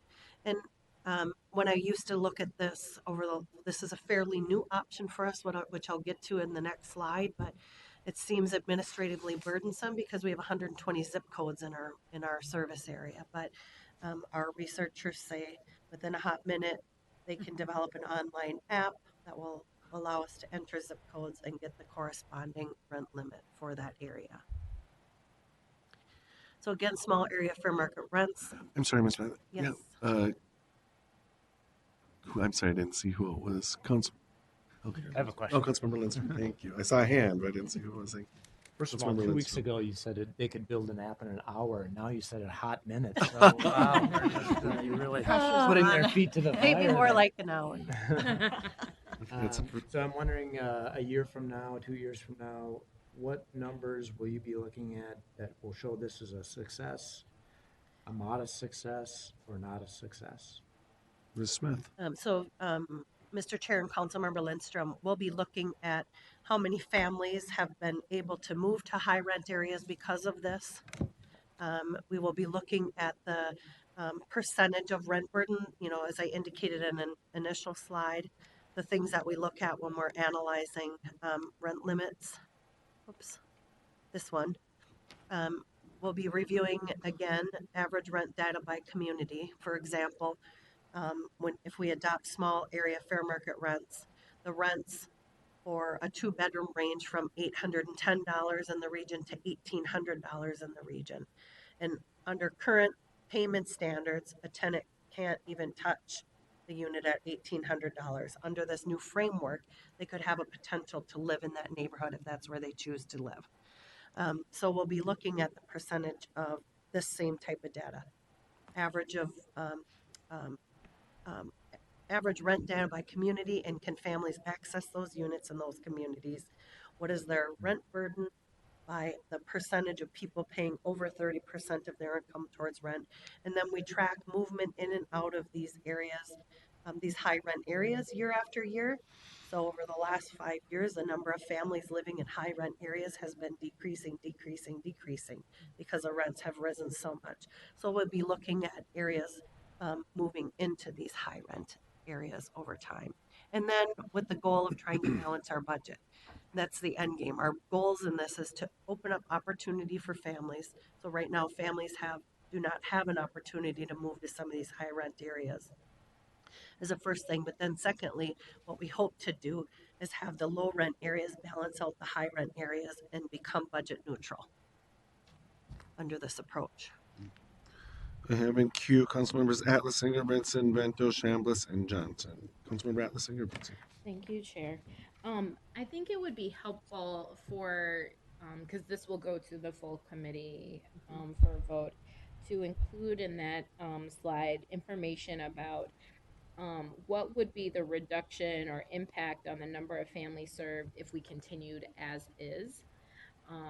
I think both for the perspective of maintaining institutional knowledge and from the perspective of informing the public who has access to those presentations, so they understand that it's just that we would be, if my understanding and recollection is correct back to the last time we had this as an informational context, that in the long term, this is going to allow us to do more and have more success.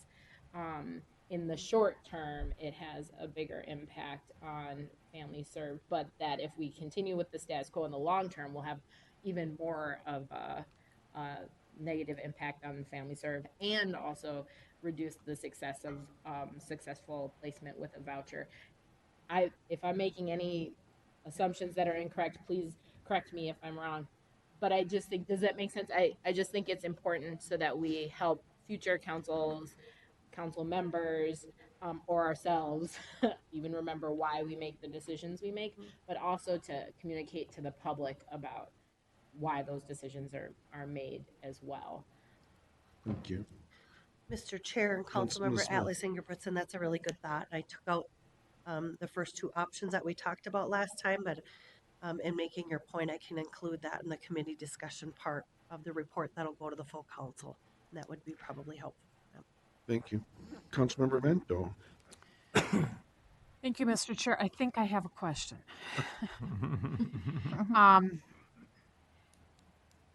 In the cons, it says some areas experience a reduction in rent limits.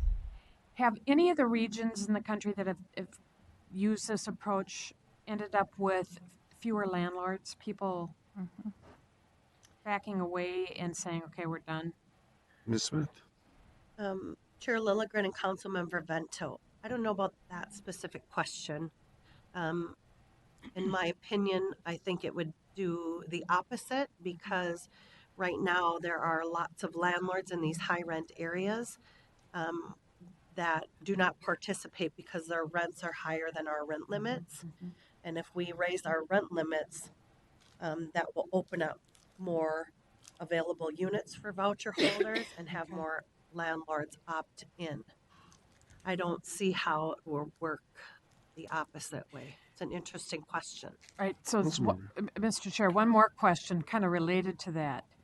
Does it in any way long-term drive up rents in areas that aren't currently high rent areas? Ms. Smith. Chair Lilligren and Councilmember Vento, I think we're doing that now under our current model because if you look at our service area map again, this one, we know that rents, for example, in Norwood Young America are quite low, and in Blaine, rents are rising, but not to the point that they're, the same as these extremely high rents, but where our current rent limits are paying as much for a unit in Norwood Young America than we are in Blaine. Okay. You see what I'm saying? Yep. So I think we're doing that now. Thank you. I have Councilmember Chambliss in queue, but since she's out of the room, I go to Councilmember Johnson. Thank you, Mr. Chair. I think I was talking with Councilmember Vento. Are there unintended consequences? Are there units available even if you raise the rents? Is there a willing marketplace of apartment owners that would want to opt in then to this program? And I guess, and with the vacancy rate so small still, I think we're still at or under 2% or right around there. Is this I guess I'm, seeing that we're serving less families, it seems to me we still have to just expand the pie, right?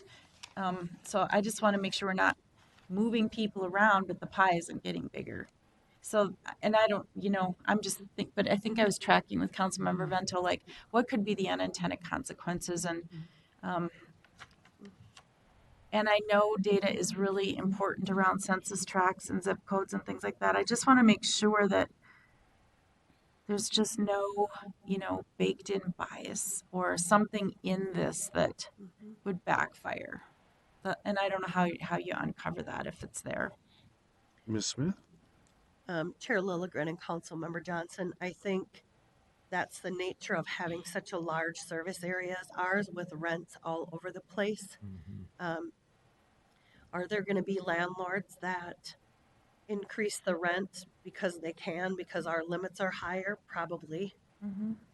But the thing I keep going back to and why I can sleep at night recommending this option is that our families, the families that we serve, will have choice. And that's what this is about, opening choice for families to live in communities that they may not otherwise have choice to live in because the rent limits are too low. Are there unintended consequences of making this policy decision? Although we've tried to think through that, there always can potentially be unintended consequences. And those are the kinds of things that we'll be evaluating over the first year of implementation with this, is trying to think through what that might look like. And if we get a year down the road and decide this is not working as we intended, we can change it back at any point. But I think it's about opening opportunity that's currently not there. Councilmember Johnson? And I think, thank you, Mr. Chair, and I appreciate this. I know the intent is really good, and I'm with you. I guess I'm just trying to also understand that if it doesn't work, housing stability is important and having choice is important. But if you choose to move and then something doesn't work or rents increase to a point where now you're not able to afford the new place you've moved into or something, I mean, it's a tenuous situation out there. And I just don't want people to be, I just want to make sure that wherever people are, that it's sustainable and it's secure and it can be long term for them. And so I don't know if I'm trying not to cite, but is there a pilot that we could do on this first to see does it work? I mean, it's a big switch in my opinion based on all of our service area. And I just want to make sure that we've really figured out, because we don't know what the landlords or the apartment owners will do out there necessarily if things start shifting either in the markets or what they are. The intent is great, so I don't doubt it. But I'm just trying to, before we start telling people, okay, start moving around where we want them to have choice. But I just worry about the unintended consequences too. Ms. Mr. Smith? Chair, I think part in a couple slides we'll be talking about whether we want to hold current tenants harmless from this policy. Right. I can't remember who was not here at the last meeting. Okay, so that might help think through some of that, because there's another decision to be made in a couple of slides that goes along with this that might help. Thank you. It's a tough decision. There's no And Ms. perfect answer. Ms. Smith, we adopt payment standards annually, correct? So we'll have an opportunity every year to sort of review the data and to make some determination about the success or the failure, I guess, of any changes. And Councilmember Chambliss and Councilmember Ingebrigtsen. Thank you, Chair. Ms. Smith. I'm curious about the zip code based rent limits versus what we're doing today, and also what the impact is going to be to the ACAPs, which were based on particular cities with concentrated poverty. It would be nice to see a map, kind of like overlaid of the differences so we can see what the impact of this proposal maybe in advance from a visual standpoint. And I think that's kind of getting to what Judy, Councilmember Johnson was talking about. My current zip code 55443 is very large. And it's also an area that has a concentrated area of poverty. to the south and southwest, based on the maps that we've seen in this presentation and the prior presentation. So I think that would help us to, make a more informed decision about this change. And it's something that we can look at right now. I'm not sure what the constraints are as far as when we have to make our final decision and how much time we need to have that. That's what I would need to get from you. But can you explain to me more about how we're currently identifying these cost burden areas? And I'm assuming that it has to do with the ACAPs, which were based on the city level. Ms. Smith? So, Mr. Chair and Council Member Chambliss, were you at the last meeting when we showed these maps? I was not.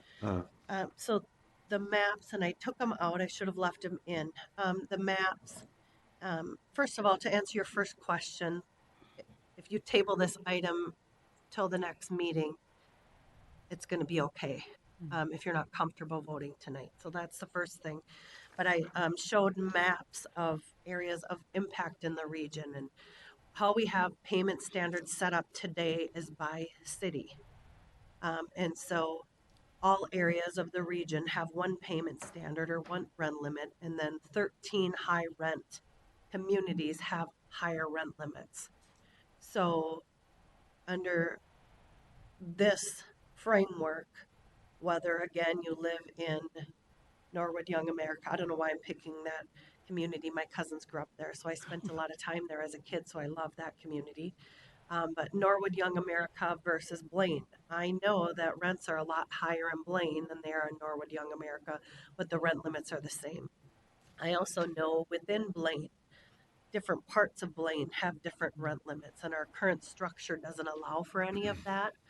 Under the new structure, it will allow for some of that localized fluctuation.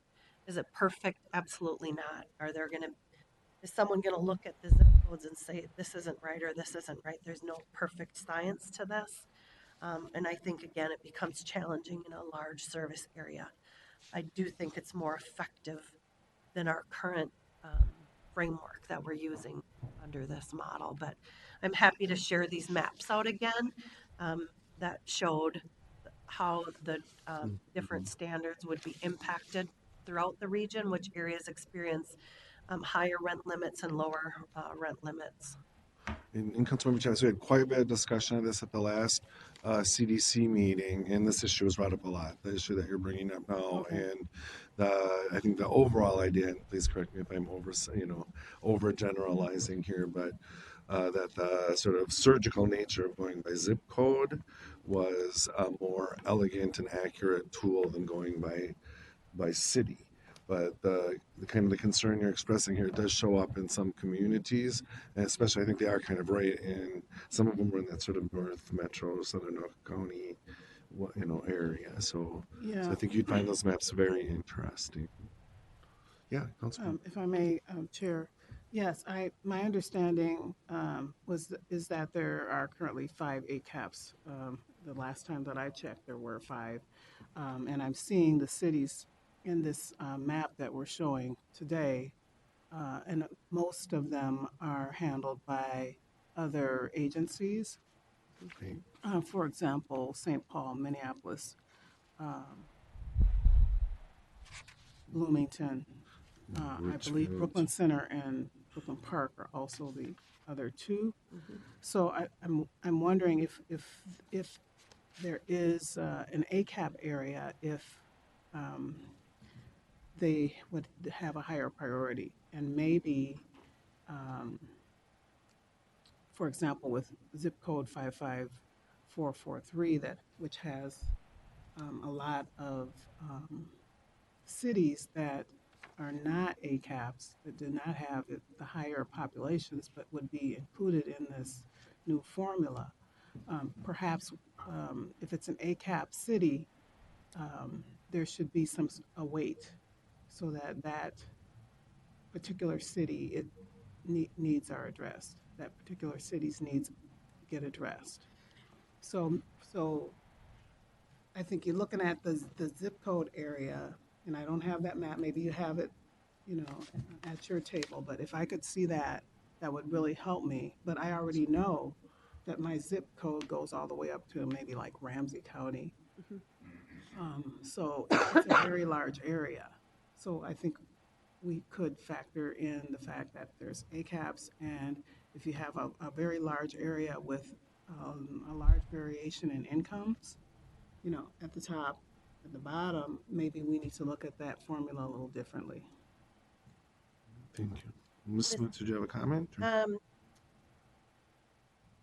I lost my thought. I'll hold it. Okay. Go ahead. Any response to what I just said? Or you want me to repeat? So, Mr. Chair, Councilmember Chambliss, are you saying that, so you said ACAPs should have higher priority. So when you're thinking of rent limits, are you thinking that ACAPs should have higher rent limits or lower rent limits, or what do you mean by they should have higher priority? I'm Because thinking of the impact Yep. in terms of increasing opportunities based on an area. If we're moving from the city to the zip code, making sure that you know, like Ms. Johnson, Councilmember Johnson said, that we're not having an adverse impact from where we are today to moving forward. And we already know some of the stats based on zip code where we might have some challenges. And how are we addressing that? Is my question. Is that clear, Ms. Smith? I'm not sure I'm completely clear on Mr. Chair and Councilmember Chambliss. So are you saying we should have higher rent limits in ACAPs to prevent people from, or lower rent limits in areas that are concentrated areas of poverty? I'm not clear on what your policy recommendation would be related to rent limits based on what. I need more information to make a policy recommendation Okay. so that we can see that there are no adverse impacts moving forward with this new zip code proposal. Thanks. Thank you. And so maybe I'd ask that, Ms. Smith, if you have an opportunity to connect with Councilmember Chambliss and maybe explore this further. Does that work for you, Yeah, Councilmember? it does. Okay. And I would have a hard time moving forward and voting yes on this without that information. So I'm kind of more leaning towards putting a hold on making a decision today on this based on what other people have said. Councilmember Lindstrom. One of the things that. Oh, I'm sorry. Sorry. I didn't cue Councilmember No Lindstrom. problem, go for it, you started. Okay, I apologize. I'm not managing my list very well. Sorry I about that. apologize, Councilmember Lindstrom. Just really quickly, Mr. Chair, there's a couple of case studies that HUD has on cities that have moved forward on this recommendation, one from Cook County, Illinois, and another from Plano, Texas. And so that might be informative to some of these questions. And plus, there's 24 communities that have already done this, have been doing it for a long time. I'm sure you know people in those various locations that could provide some guidance as well. Ms. Smith? So, Mr. Chair, Councilmember Lindstrom, this is a fairly new HUD initiative that was implemented in 2018. So there's 24 mandatory metropolitan areas around the country that have been using this, but it's hard to, so our HRA manager, Jennifer Keogh, thank you for your work on this, but she's reached out to some of our colleagues in some of those areas. And because it's so new, they don't have a lot of data to share with us. And there's one other metropolitan area in the country that is doing this voluntarily, and that's the Boston area. So there isn't a whole lot of historical data on this. It's everything I've read on it. It's meant to be a more accurate way of setting rent limits, is what it comes down to. But And I think that would be helpful for Councilmember Chambliss as well to see the zip code maps and then to also to better understand this is a way of allowing renters more choice in the communities where they live and just getting more local and specific about the areas where you're allowing higher rents. And it's not so much about which communities are going to be able to more fully participate in the rent. Thank you. Is that a fair and accurate? Okay, thanks. Councilmember Atlas Ingebrigtsen, thanks for your patience. Thank you, Chair. And one of the things I was going to share was just that it's about leveling the playing field for the renters so that they have more success in getting vouchers accepted. I think that's maybe another data point, and maybe it's just going maybe back to the presentation we received last time because a lot of that information was there, but that would be a valuable data point to continue to share also is the number of vouchers that are declined. And that prevent people from being able to utilize them, and then they give them up and figure out other means. I just wanted, there was one point to follow up on, and you might have followed up on this in between, and I apologize because it's very possible I had the flu and wasn't emailing well for about a week, along with my entire family, on how Golden Valley has 4 different zones. Did you have a chance to think about that a little bit more? Ms. Smith. Thank you, Chair. So Chair Lilligren and Councilmember Atlas Ingebrigtsen, I spoke with our researchers about that question, and I think it has to do with where in the city Highway 394 comes through is where the lower rent areas are. There's been some new development in Golden Valley, which is probably where some of the high rent areas are. I think the split, there's no actual science to figuring exactly what that means, but that was the general sense that I got from our researchers, because that was the most complicated city in looking at 4 rent limits within one city. And was there any, Chair, any thought of issues, or I really tried to think about this myself too, like what could that possibly generate as far as a challenge or any issues for that community?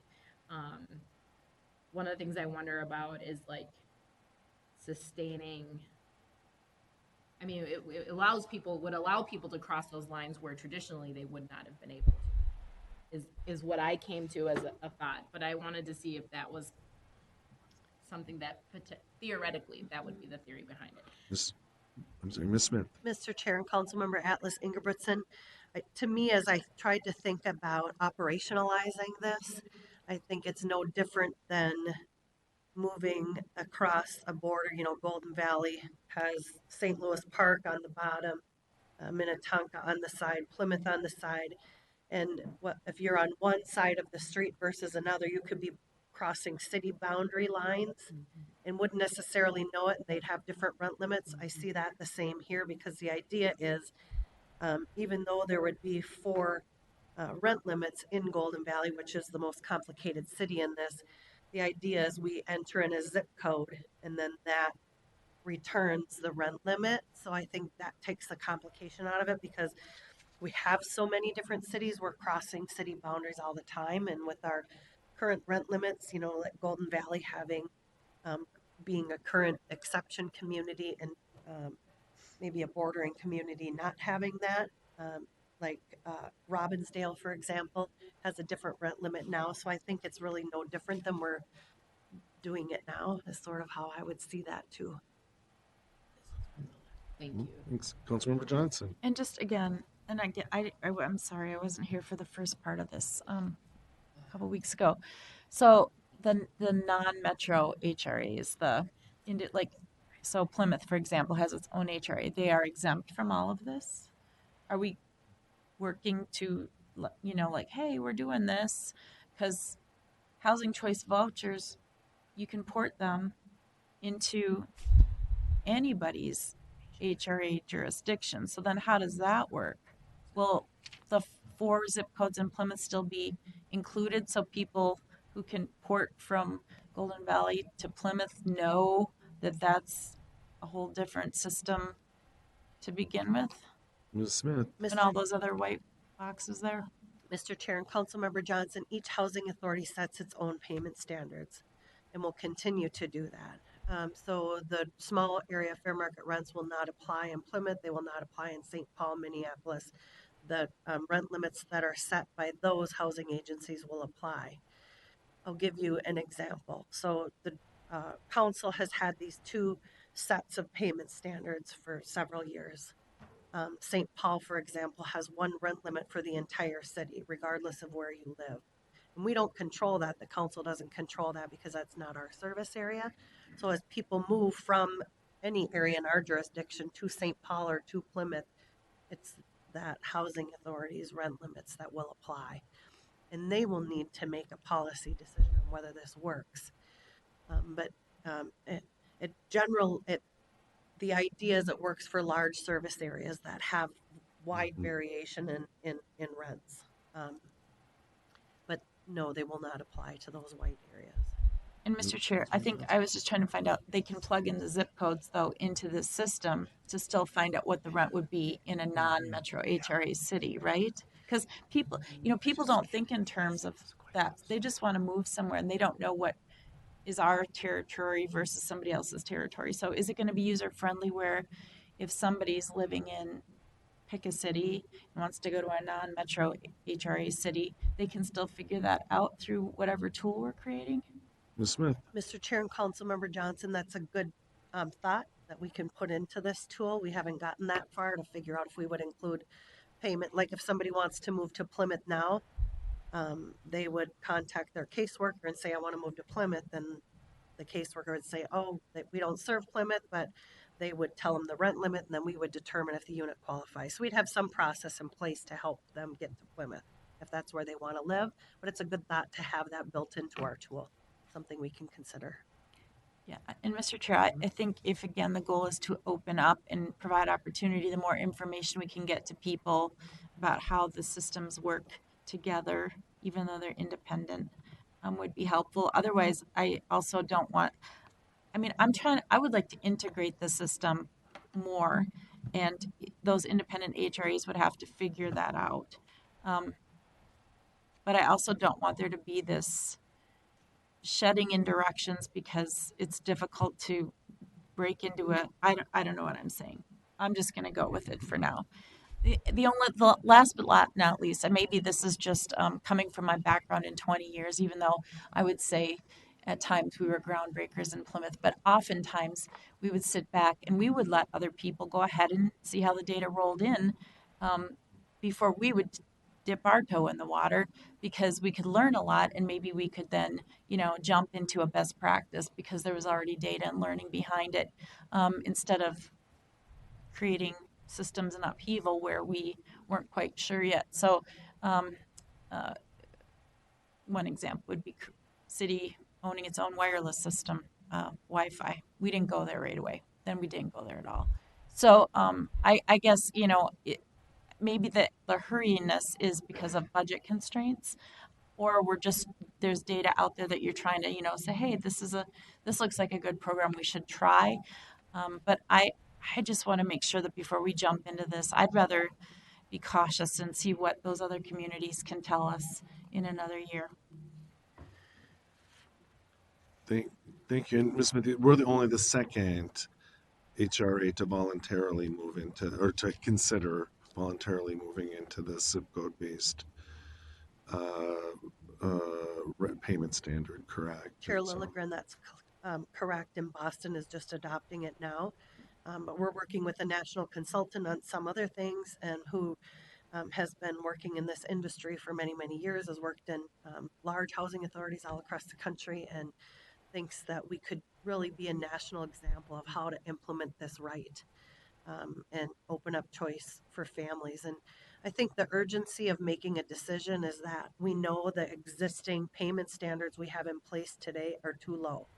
Our success rates for voucher families placing their voucher at 56%. That means 44% of vouchers that are issued come back to us not used. And that's a problem. Our current payment standards are at 93% of the fair market rent, which is too low. So the longer we delay a decision, the longer we have to wait to implement to get these new higher limits in the hands of families to start shopping for units and with the higher rent limits. I'm going to recognize Councilmember Atlas-Ingebrigtsen, and then I'm just trying to gauge how long Ms. Smith's voice is going to hold out. We have 5 more slides. I think it might last that long, but I'll recognize Councilmember Atlas-Ingebrigtsen and then ask if we can let Ms. Smith complete the... I won't talk anymore after this, Chair. What you just said made me Don't think make about... promises you can't keep, I Councilmember. can keep that one. I got to hear the presentation before, but it just made me think of something that I thought it would be interesting to think about. And we talk about the same thing. Lack of choice and mobility and education in our neighborhoods as well is a key part of why we've remained so segregated. So I wonder, and this might be something to think about, is, you know, what's the potential of this and income segregation, as well as we have this unique type of segregation in part, at least in Minneapolis. There was research that was done that showed that we lump low income people of color and language or immigrants into communities, a very different and unique type of segregation than segregation in other parts of the country. And so this is something that makes me think about, you know, that type of choice. What might that play on alleviating income segregation as well, and giving people the choice to be where they want to be, and have a successful voucher. I can't imagine what it feels like to get a voucher after that waiting list and the process, and then not to be able to use it. I couldn't think of a more demoralizing experience. So I think that was the inspiration. And we had all these questions when we received this information the first time. But for me, that notion of having that kind of success rate that's not success. That's not success at all.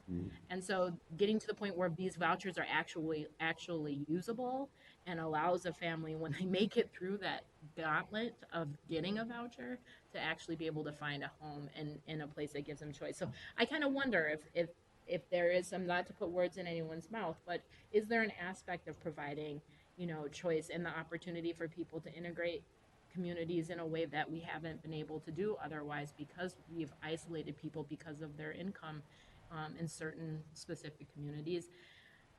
And I think just having that choice is something to understand, if that's a part of this. Did you want a response?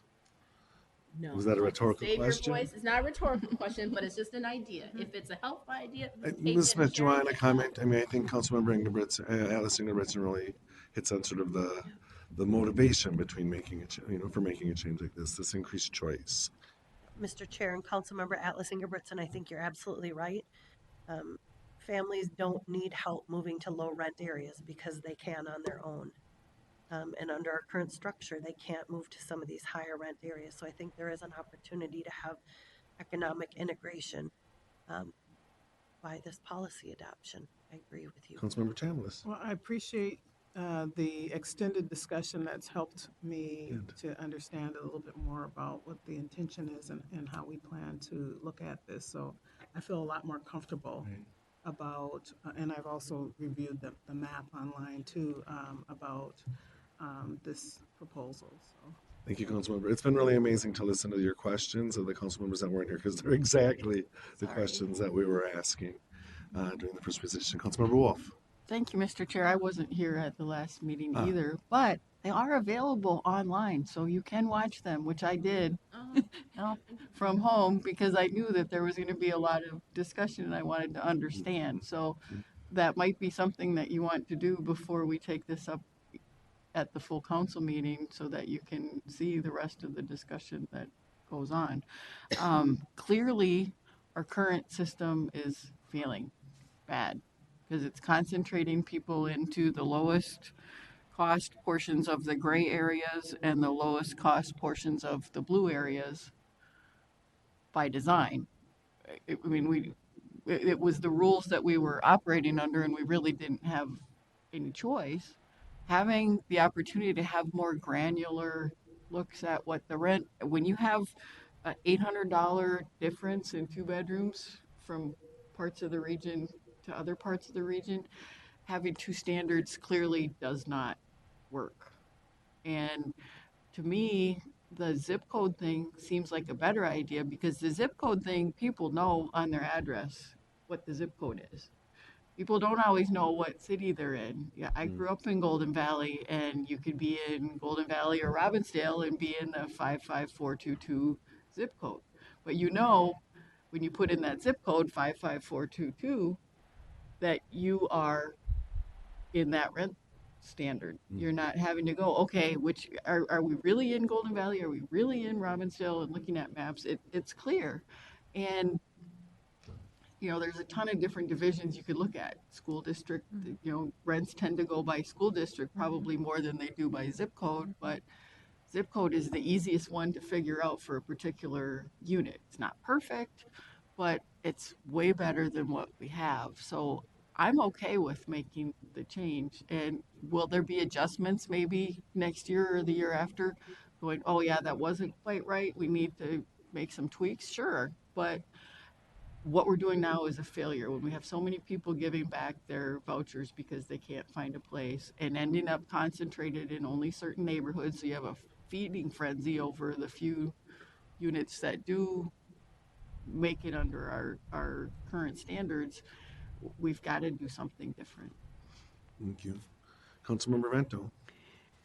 Thank you, Mr. Chair. Last night on The Moth, Public Radio's weekly storytelling program, a young woman told the story of getting this doll that she had wanted forever. It wasn't a Barbie doll, but it was. Brat doll. That's it. That's it. It was a fabulous story, but aside from the brat doll, the part that really kind of kept me awake a bit last night was her description of the precarious housing and how for the first, I believe, 11 years of her life, housing was a challenge. Much of it was in homeless shelters. And for me, I feel very comfortable going ahead with this decision because of the hold harmless recommendations. I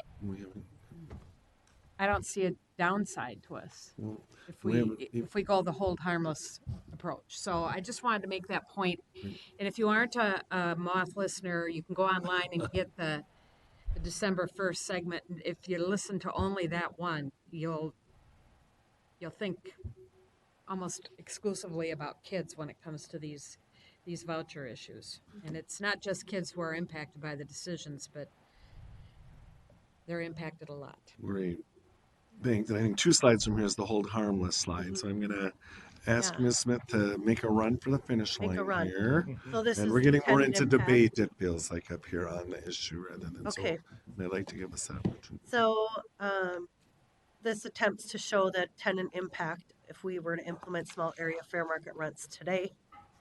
And this is tenant impact, so increase or decrease in tenant rent.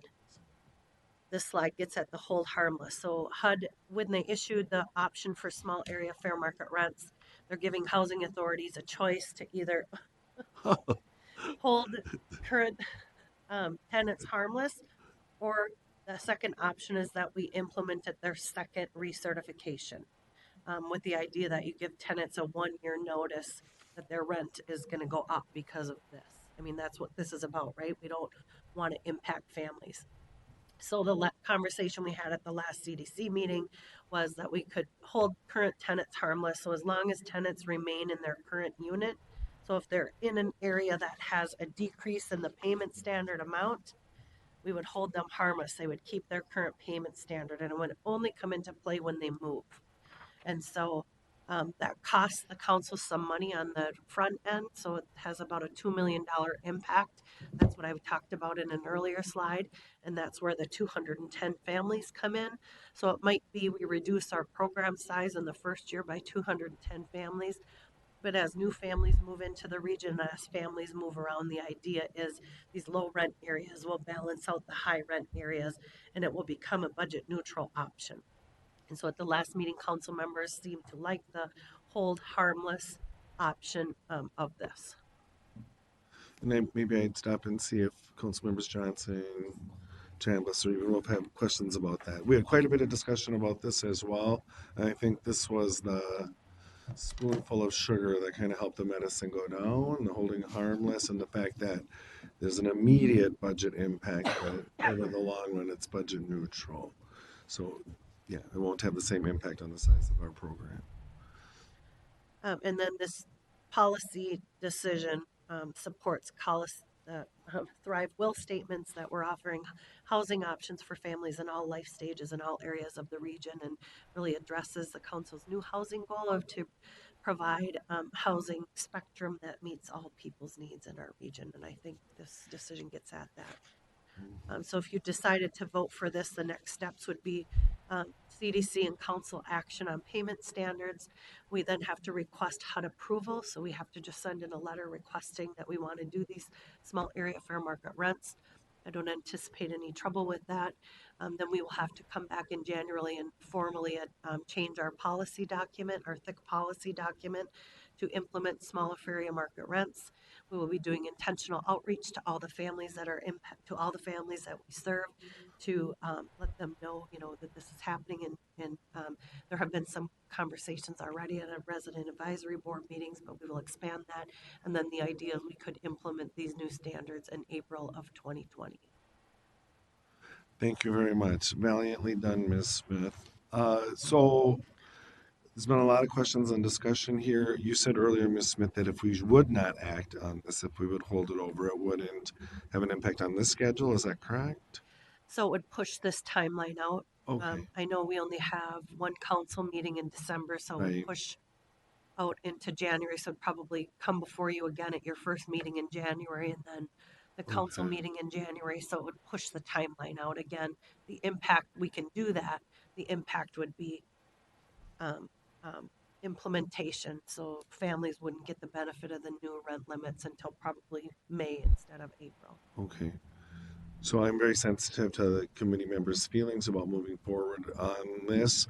One option could be to move it forward from committee, and then if your questions aren't answered or you're not satisfied before it comes to the full council, we could always postpone it there, correct? Correct? Ms. Shaw, is that right? Or I guess I don't have a parliamentarian in the room. Yes, that is correct. Thanks. So I guess what's the will of Councilmember Bento? I'm gonna, this is gonna be a strange motion, but I'm gonna move approval of this, and I'd be open to a motion to amend that would delay it going to the council until January when we've got all the information, but would not delay our action tonight. Hint.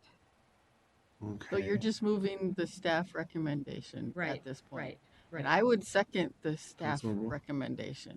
Correct, but okay, so there's no, as your motion was stated, it's the staff recommendation. Okay, perfect.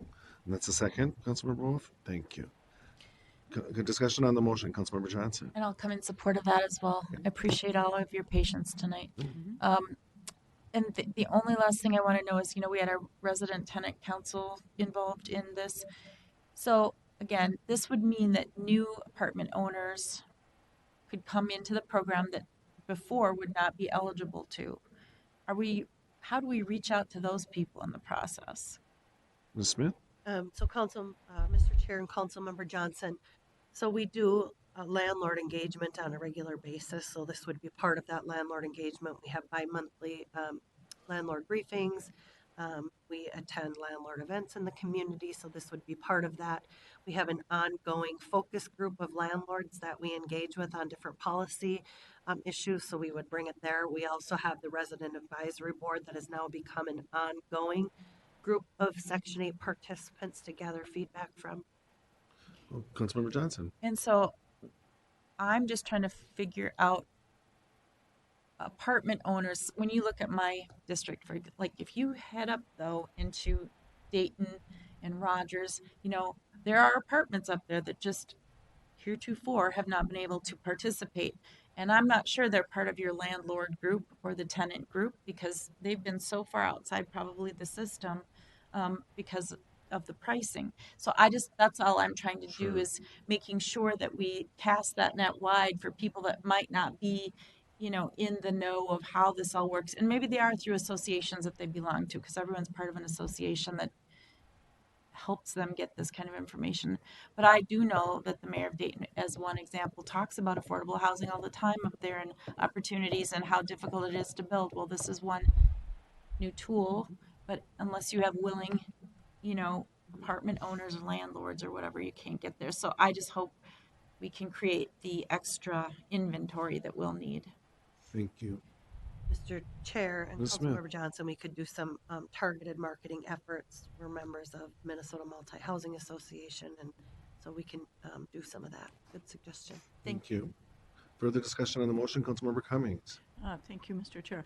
I just want to say that I too think that it's really important that we continue to move this forward as we are comfortable doing it. And again, the questions tonight very much mirrored what we talked about a couple of weeks ago, and I'm going to go back and listen to that as well, because I think between that and then tonight's discussion as well, it answers so many of the questions that have come up, and it'll be a good reminder. But I think Councilmember Wolf said it really well, that, what we're doing is not working, and it is imperative that and everything we do isn't going to be perfect, but it can be tweaked. But it's really important that we continue to look at ways, and I think that the opportunity for choice is so unique. There are so few ways that we can promote choice in using our vouchers, and this is clearly one that it's really, really an important step to implement and then tweak if we need to. But I appreciate all of your work on this and your patience with all of our questions, because it's an important decision to be made. So thank you. Thank you. Councilmember Vento. Mr. Chair, Ms. Smith, it might be a good idea to identify a half a dozen or 10 of the key questions that came up 2 weeks ago and again tonight that really kind of get at the crux of what gives us all a little angst about this. And about a week ahead of time to get it out to the full council with the encouragement of reading it before the council meeting so that they come in kind of somewhat prepared for the conversation. I think that's an excellent suggestion, Councilmember. Thank you for that. And so at the end of the day, like I said, we had a lot of discussion about this. A lot of the same concerns and questions were brought up. And what I found, and I agree with a lot of things Councilmember Cummings said, Councilmember Wolf, and others. And as Ms. Smith reminded us, the sooner we pass this and implement it, the sooner the renters can take advantage of the greater choice. But what I found really mitigated a lot of my concerns was that we do this every year. And as we see from our housing authority is nothing if not a great data collector. And so we'll be able to sort of gauge the success, and we'll have more data to make our decisions on the 2021 adoption of payment standards. Any further discussion on the motion? Seeing none, Councilmember Vento's motion to move the staff direction. All in approval, please say aye. Aye. Aye. Opposed? That carries. Thank you, Terry, for going through this. Right. Well done. I'm sure it wasn't easy. Now she coughs. Thank you. No, please go home and rest. Moving on to our other business committee members, this is, I think, the first time in this committee that we have been in a situation where we're going to propose amending a previous committee action. And so I think if she's willing, Ms. Gary will introduce this this item, and I believe then Councilmember Cummings is prepared to make a motion. Thank you, Yeah, Ms. Gary. Chair, committee members. This is amending the committee action that was taken on November 18th to approve the Livable Communities Demonstration Account Awards. We received information from the city of Edina just following the committee's recommendation that the project 7200, 7500 France Avenue would no longer be moving forward. So the amended action is to then approve the remaining 8 projects that were eligible and previously recommended for full funding. This project was originally recommended for full funding at the full request amount of $1,895,000, and the total recommendation then, with this project being removed, coming from the committee, would be for $6,489,266 to fund eligible Livable Communities Demonstration Account projects. Thank you, Ms. Gary. And committee members, the action that Ms. Gary referenced is posted on the agenda for today, if you wanted to see those numbers more closely. Any questions from Ms. Gary? Councilmember Lindstrom. Thank you, Mr. Chair. I was just wondering, so is it standard practice to do what we're doing tonight in this situation where we've gone from 9 to 8 and we're limiting it at that instead of going to the next project that did not make the cut, which we had some discussion about a couple weeks ago? Right. Thank you. Ms. Gary. Chair, committee members, the projects that were recommended for funding, the committee did approve fully funding all projects that met the minimum score requirement, and the 4 remaining projects that were not recommended for funding were not eligible for funding as they didn't meet the minimum score requirement. Thank you. Thank you. Councilmember Vento. Mr. Chair, Ms. Gary, do we know why the decision was made to back away from this? Ms. Gary. Yeah, thank you, Chair, committee, council members. I spoke with Stephanie Hawkinson this morning, just to confirm and see where things were, and too many things had changed with the project. There were too many unknowns. The city no longer felt comfortable bringing forward the project they had originally submitted in the application, and they wanted to be sure that what they had submitted would be what would ultimately come to fruition with the project. Thank you. And the cities are the applicants. The cities are accountable for delivering the project as it was proposed in the application. So the decision was made by the city of Edina, correct? Yes. Further questions from Ms. Gary? If not, I'll recognize Councilmember Cummings for a motion, please. Thank you, Chair. I move that the Metropolitan Council amend business item number 2019-334, which was previously adopted by this committee at its November 18, 2019 meeting, to read as follows. Number 1, award 8 Livable Communities Demonstration Account grants as shown in Table 1 below, totaling $6,489,226. And number 2, authorize its Community Development Director to execute the grant agreements on behalf of the council. Thank you. Is there a second? Second. Thank you, Councilmember Bento. Mr. Chair, I would just clarify it was $266, not $226. Not to be a nitpicker or anything. I just want to 266. make sure the verbal Oh, right. matches the written motion. $6,489,266. Thank you. Good catch. Good catch. Thank Get you. tired. Further discussion? Seeing none, all in approval, please say aye. Aye. Aye. Opposed? That carries. Thank you. Thank you, Ms. Gary. And seeing no further business before this committee, we're adjourned.